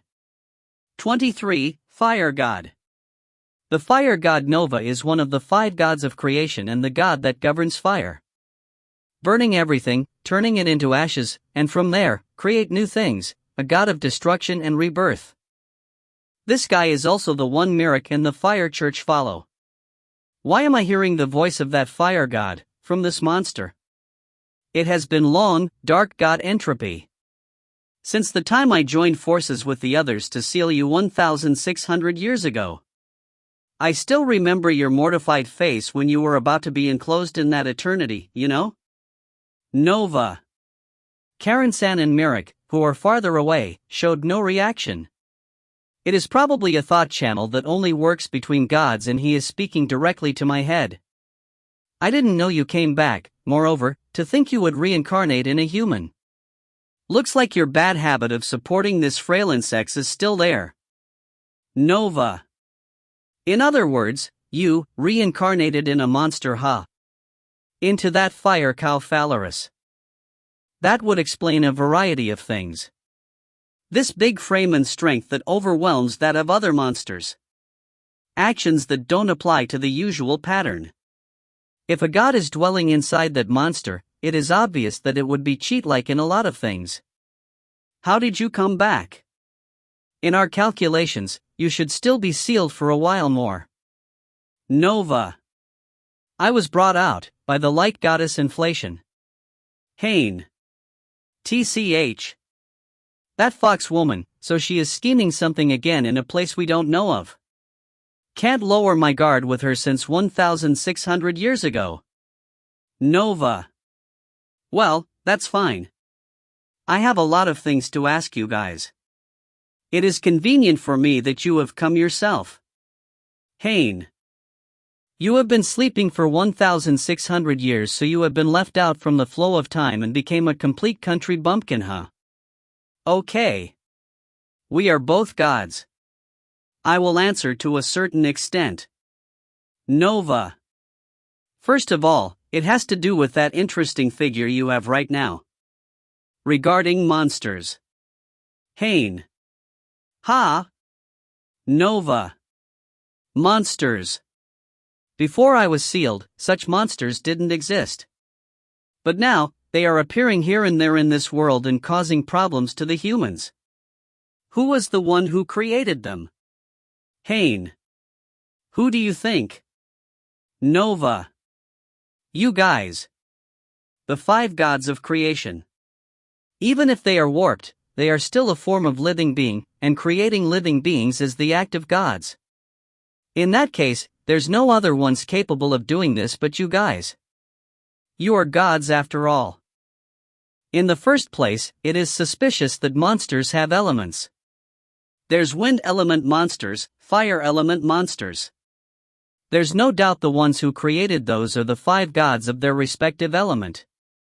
The earth element monsters by the Mother Earth, Mantle, water element monsters by the water god, Coacervate, wind element monsters by the wind god, Quasar, and fire monsters by the fire god Nova, in other words, you. The children will resemble their parents. Hence, the monsters that were created by their gods hold the element of their respective creator. As if it were a brand. Haine. You said you wanted to ask questions, and yet, you already answered it all yourself. What are you trying to achieve here? Nova. There's the need to check for the answer when deducing, right? You only have to answer with a yes or no. Haine. The fire god that is wearing the skin of a monster makes a goofufu sound inside this telepathic conversation and answers. Yes. Nova. As I thought, Why are you doing something like that? Didn't you five gods already obtain total control rights after sealing me? In this world that you could do whatever you wanted, why are you destroying it yourselves? Haine. Because it couldn't become ours. Nova. What? Because it wouldn't go as we wanted. Dark God Entropy, in the time you were asleep, the world has changed. Changed into something unsightly and distorted. Everything began, right, with the thing called ethereal. Nova. 24. The truth of the world. Ethereal? The new material that was discovered by humans around 100 years ago? The one that releases energy, powers machines, and advances civilization heavily? Haine. That's right. That's no good. Humans can't advance. Nova. There's no need for humans to evolve. They just have to stay stupid, weak, prostrate to us gods and obey us. And yet, when that shit called ethereal was dug out, they used it to make running machines, machines that create fire, machines that purify water, machines that plow the earth. They created a variety of machines. As a result, humans began to think by themselves, and began to move on their own. Nova. Isn't that a splendid thing? Haine. No, it is not. Thanks to that, the children of those damn humans have stopped worshipping us. Nova. It is exactly the same as what the Vice Captain Grade said at the Light Church. With the birth of machines and the advance of civilization, people forget about God. It is still in the step where they are still on the verge of being forgotten. People forgetting about God is something that shouldn't happen. Humans should be dependent of gods for eternity. And yet, they are insolently trying to escape from our hands. That's why we decided on bringing punishment to them. Nova. So that's where the monsters come in play. Creating atrocious monsters that are out from the natural order, you had them attack humans. That became a big problem, and the humans that were forced to do such a needless fight have delayed the advance of human civilization. I see. I understand the reason why you guys created monsters. Accurately speaking, that sophism of yours. Well then, one other question. Why did you even create heroes? The heroes, the Light Knight Corps, the Fire Militant Corps, that divine power they utilized was something you gods gave to them, right? If you created monsters in order to punish humans, why did you go through the trouble of giving humans the power to go against it? Haine. That wasn't my plan. Another guy said it. If the humans that have fallen into the threat of monsters are saved by the power of gods, those fools would also remember their gratitude towards their god. Nova. I see. This is something that's more in the alley of the cunning and clever Coacervate. To think they would utilize such an underhanded method to maintain the faith of humans. In this 1,600 years, gods have really fallen low. But I thought that method was too lukewarm. Nova. There's no way a repeat of cornering and saving will get all the prayers back. What humans need is fear. If their fear towards gods is edged in them to the point that they can't say no, everything will be fine. Gratitude, trust, reverence, and love are not needed. All that's needed is for humans to fear God. Nova. The god that is turned into a fire cow bellowed. Fear creates the purest of prayers. That's why I took action. Like hell, I would go acting all leisure like the others. I will teach all the humans how sinful it is to forget about God. Nova. Are you saying that's why you reincarnated as a monster? Haine. That's right. I created the strongest monster I could bring out with my power. This is the product of it. Dwelling in this thing that humans call Coacervate, I finished my preparations. Now it is only a matter of time. For the time when this body has grown to have plenty enough of my divine power. Nova. Then. The reason why the Coacervate acted differently from the other monsters and was staying in one place was because Haine. I was waiting for its growth. But it may be time already. It would have been fine to get a bit bigger, but since you have come, this is a good chance. Let's begin, the divine punishment to the humans that grew conceited. Nova. Haine-san. Haine-san. What's wrong, Haine-san? I noticed that Karen-san was shaking me by the shoulders. Looks like I was immersed in the conversation with that guy. You suddenly stopped moving and was staring into the distance. The monster also suddenly stopped moving, so that's fine, but you're being too carefree in the middle of a fight. Karen. Karen-san. It is true that there's already no time to waste. Haine. That thing is also moving. To a point that it has never done before. Haine. It was at that same moment I said this. The gigantic fire cow, a person would have to look up to see, stomped on the ground and walks while making the mountain tremble.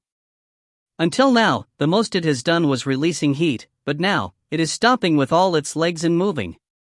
Moreover, the direction it is headed to is impossible. Mirak. Mirak, who was watching over the situation all this time, muttered with despair in it. The direction it is headed to is the city where the Fire Church headquarters are located, Muspelheim. Mirak. If you find any errors, ads pop-up, ads redirect, broken links, non-standard content, etc., please let us know. Report chapter so we can fix it as soon as possible. Chapter 25 to 27, Dark God vs. Fire God. 25. Dark God vs. Fire God. Dashin. The cause of the ground trembling like an earthquake is in truth not because of an earthquake, it is the fire Coacervate who is shaking the ground with each step it takes with those legs. Why? The fire Coacervate has never moved so actively before. Mirak. Mirak, who was only watching over the situation all this time, muttered this. Is this the time to be absent-minded? Haine. Shouting at Mirak, who was actually absent-minded, I run with my all. In order to go after that damn cow. Where is that guy heading to? If it's you, you should know, right? It is your homeland after all. Haine. Then, as I thought. That guy is really heading to Muspelheim, the city where the Fire Church headquarters are? Mirak. Karen-san. Haine. Why yes. Karen. Karen-san is being pulled along by me along with Mirak. I will hold it back. Karen-san and Mirak search for a way to defeat that guy. Haine. No way. Defeating such a giant monster. That's the job of a hero, right? Haine. With that one roar, the legs of Karen-san and Mirak stop. Leaving those girls behind, I increase my speed, and go around the front of this damn fire cow. Even its head is several times bigger than my whole body. That kind of gigantic monster had both of its eyes directed at me. You still have any business with me, Dark God? Nova. That's right, this damn cow is one of the 5 gods of creation, the fire god Nova. The strongest monster he could create with his own hands, and reincarnated using his own soul. There's a pungent smell of him scheming something quite large-scale and bad. And so, where are you going? Are you moving with the knowledge that there's something in this direction? Haine. Of course. There's a big city of humans there, right? I am heading there to destroy it. Nova. As I thought, huh? Are you serious? The city that's located there, Muspelheim, is the city where the main headquarters of the Fire Church are, you know? It is the city where the people who worship you gather. And you are going to destroy that place of all places? Haine. Doesn't matter. Humans that have forgotten to worship their God are all equal sinners. Also, that city is not the only one I will be destroying. If I destroy around half of all humanity, they should be able to remember to fear their God. Nova. You bastard. What you are doing is contradictory. Just because they are not worshipping you. If humans die, the prayers also go with them. Haine. Just means that people who don't worship us have no worth. No need to worry. Because of that needless thing called ethereal, humans have increased unnecessarily in numbers. Even if they are thinned out a bit, the remaining ones will remember the greatness of their God and worship with everything they have. That way, prayer energy will flow a lot. Nova. Looks like you gods have not changed at all in these 1,600 years. Just like in the time we fought, you only look down on humans. Haine. Humans were created by us gods. That's a given. You eccentric dark god that has reincarnated in such a human, get out of the way. I will be fulfilling my role as a god. Nova. If I were someone that would get out of the way here, I wouldn't have fought with you guys 1,600 years ago. This is a bit sudden, but it can't be helped. Let's have a revenge match for that fight in the ancient times. Haine. So impudent. But Dark God, even if I have been reincarnated as a monster, I am still one of the almighty gods. Even here, I can still destroy a city easily, you know? Nova. Saying this, the fire cow opened its mouth wide. Its body was big to begin with, so when it opened its giant mouth, the size of that opening was like that of a cave. Dark God, why do you think I created a giant monster? Moreover, having me reincarnate in it? The answer is, because unless it is this big, it wouldn't hold at all, the ability to utilize the power of a god. Nova. Could it be that you? Haine. Inside this steel cow, I have amassed my fire divine power. Hence, my big frame and steel skin. Look and marvel, the moment this power erupts. Nova. From inside the giant open mouth, a waving light is coming out. High temperature flash. Nova. What came out from the mouth of the fire cow was a giant flash that envelopes everything. And this was released towards me, and oh, that's not it. It was directed at what's directly at my back, the city of Muspelheim. Looking at the scale of that heat flash, the range is plenty enough. So his aim was there from the very beginning. Kook. Dark matter, set. Haine. Dark matter gushes out from my whole body. This spread out like a shield and meets the heat flash. The fire and dark power clash. My dark matter shield was somehow able to block the high temperature flash. How annoying. This dark matter that erases the power of us gods. To think it would be able to block a full force high temperature flash.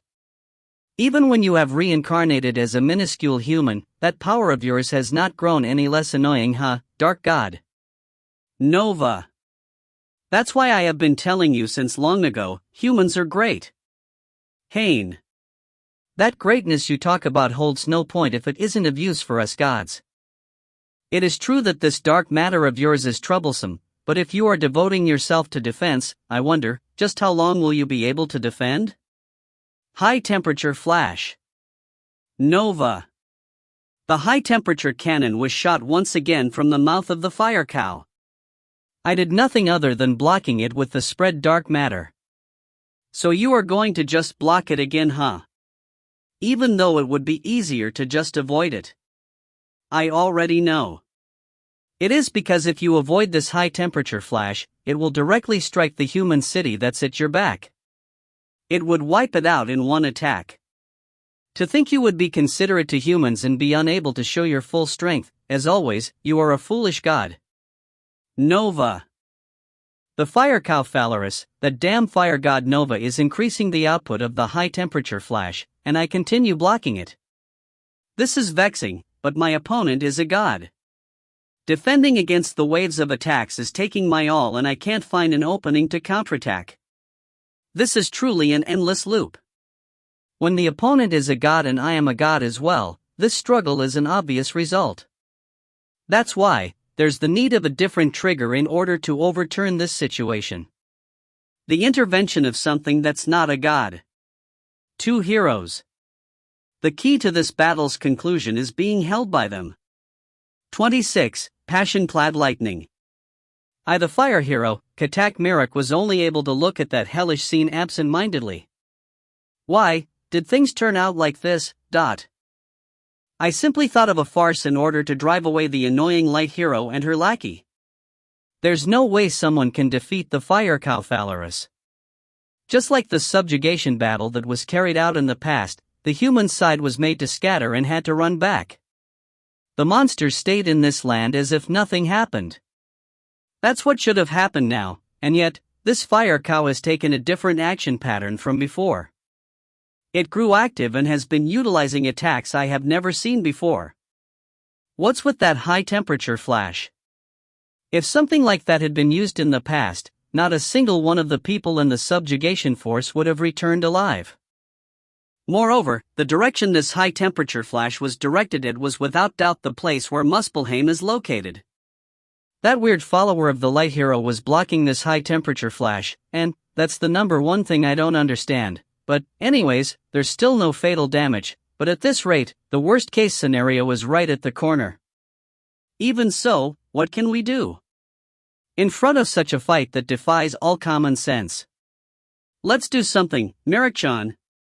The girl at my side that was once my childhood friend said this.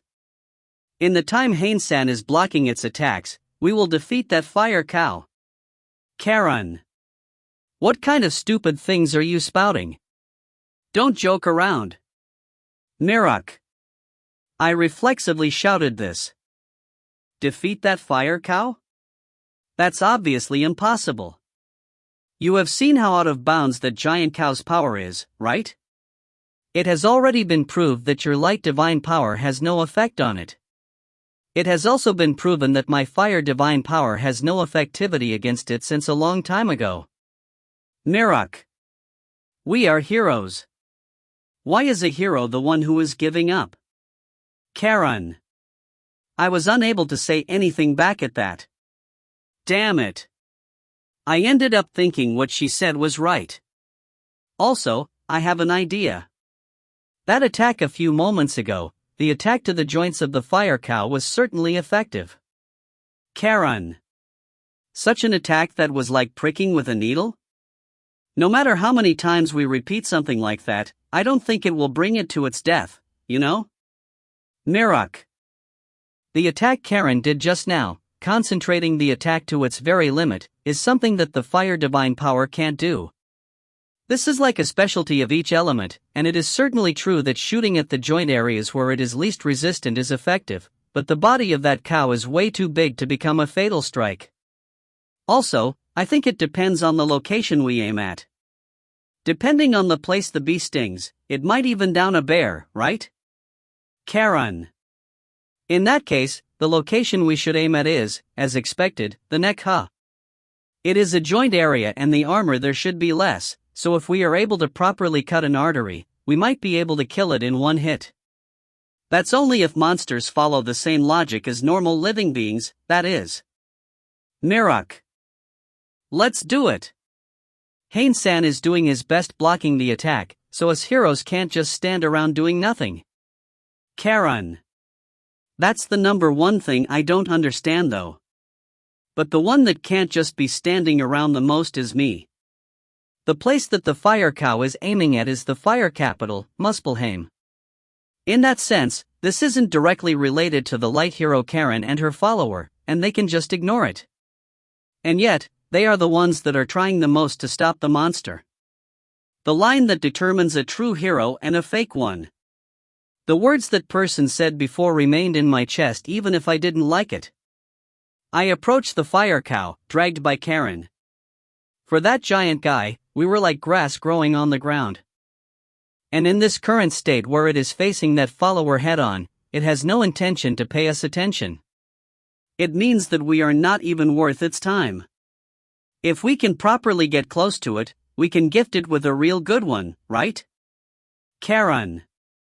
No, but it doesn't seem that way though. Mirok. The more they get closer to the fire cow, the higher the temperature of the surrounding gets. The waves of the high temperature flash are creating incredible heat. The earth and stones that are at its foot had already fused and became glass. Humans jumping into such high heat would be akin to suicide. Getting closer than this is impossible. We have no choice but to aim at its neck from here. Mirok. We can't. No matter how concentrated the light divine power of the holy light blade is, even if we were to aim at a part that is least armored, piercing through it without being at close range is probably impossible. Karen. Damn it, just how useless are we? Being called heroes when we are like this, what a bad joke. No, the only useless one here is me. Karen has the key to defeat the fire cow Phalaris. Compared to that, if the one here were not me but the water hero, that person could reduce the temperature of the surroundings and safely allow Karen to reach the neck of the fire cow. But I am unable to do something like that. Damn it. Damn it. Mirok. Self-deprecation came out from my mouth. And then, in my anger, I grabbed the hand of Karen. Mirok-chan? Karen. Now that it has come to this, I will give you my divine power. Putting my divine power on top of yours and boosting the output, even in this distance, we might be able to pierce through the neck of that fire cow. Mirok. But Mirok-chan, it is possible to do that with the same element, but our elements are fire and light, you know? They are different elements, you know? Who knows what would happen by mixing them? Karen. But there's no other method than that. We don't know how long that follower of yours can hold back the fire cow, and in the moment he is unable to, my city will be. Mirok. I am underhanded and a coward. The reason for all this was because I brought them here in order to make them fail, and yet, now I am asking for their help to escape from my own crisis. I know that I don't have the right to ask anything of them, but, even so. Let's do it, Mirok-chan. Karen. The hand that was holding Karen was held back with strength. We are heroes after all. There's nothing we can't do to protect the people. Karen. I see. This is what a true hero looks like. It has nothing to do with strength. Nothing to do with pride. In order to protect the powerless people, you can do anything, huh? That was the prerequisite to being a hero. Just what have I been doing until now without even understanding that? Let's go, Mirok-chan. Holy Sword, St. George, please grant me your light power. Karen. Yeah, Karen. Fire Fist, Barbarossa, please grant me your fire power. Mirok. Just like the holy sword that was granted to Karen, I was also granted a holy weapon by the Fire Church. I packed divine power into the fire knuckle. From now on, this mixing is a territory that no one has ever explored. Mirok-chan, thanks, Karen. Why are you thanking me? The one doing the thanking should be me. No, I should be apologizing. Mirok. Because I was able to hold the hand of Mirok-chan again. Karen. Now that I think about it, just how long has it been since I have held the hand of Karen? Leaving aside the time when her follower forcefully had us hold hands, I feel like when we were 4 or 5 years old, we would always hold hands when we were going to play. Those days were cut away in that day when Karen suddenly disappeared. I heard from the adults that Karen had entered the light church in order to become the light hero. It was then that I learned the word hero for the first time. Eh? No, wait, wasn't I aiming to become a hero since my childhood? The trigger of that was when I learned about heroes and what reason I aimed to become one. I can't remember well.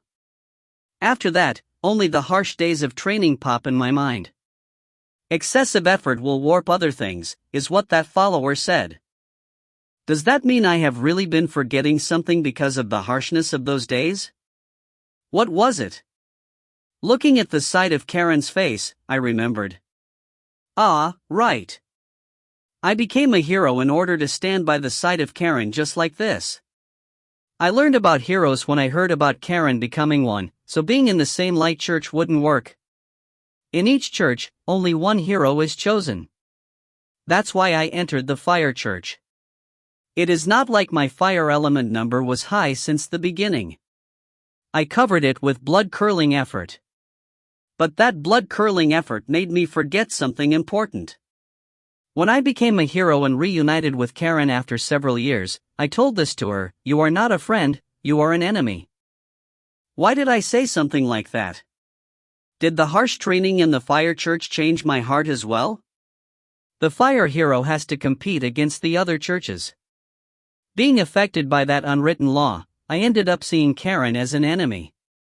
Even though my past self didn't wish for something like that. Even though I didn't aim to become a hero for something like that.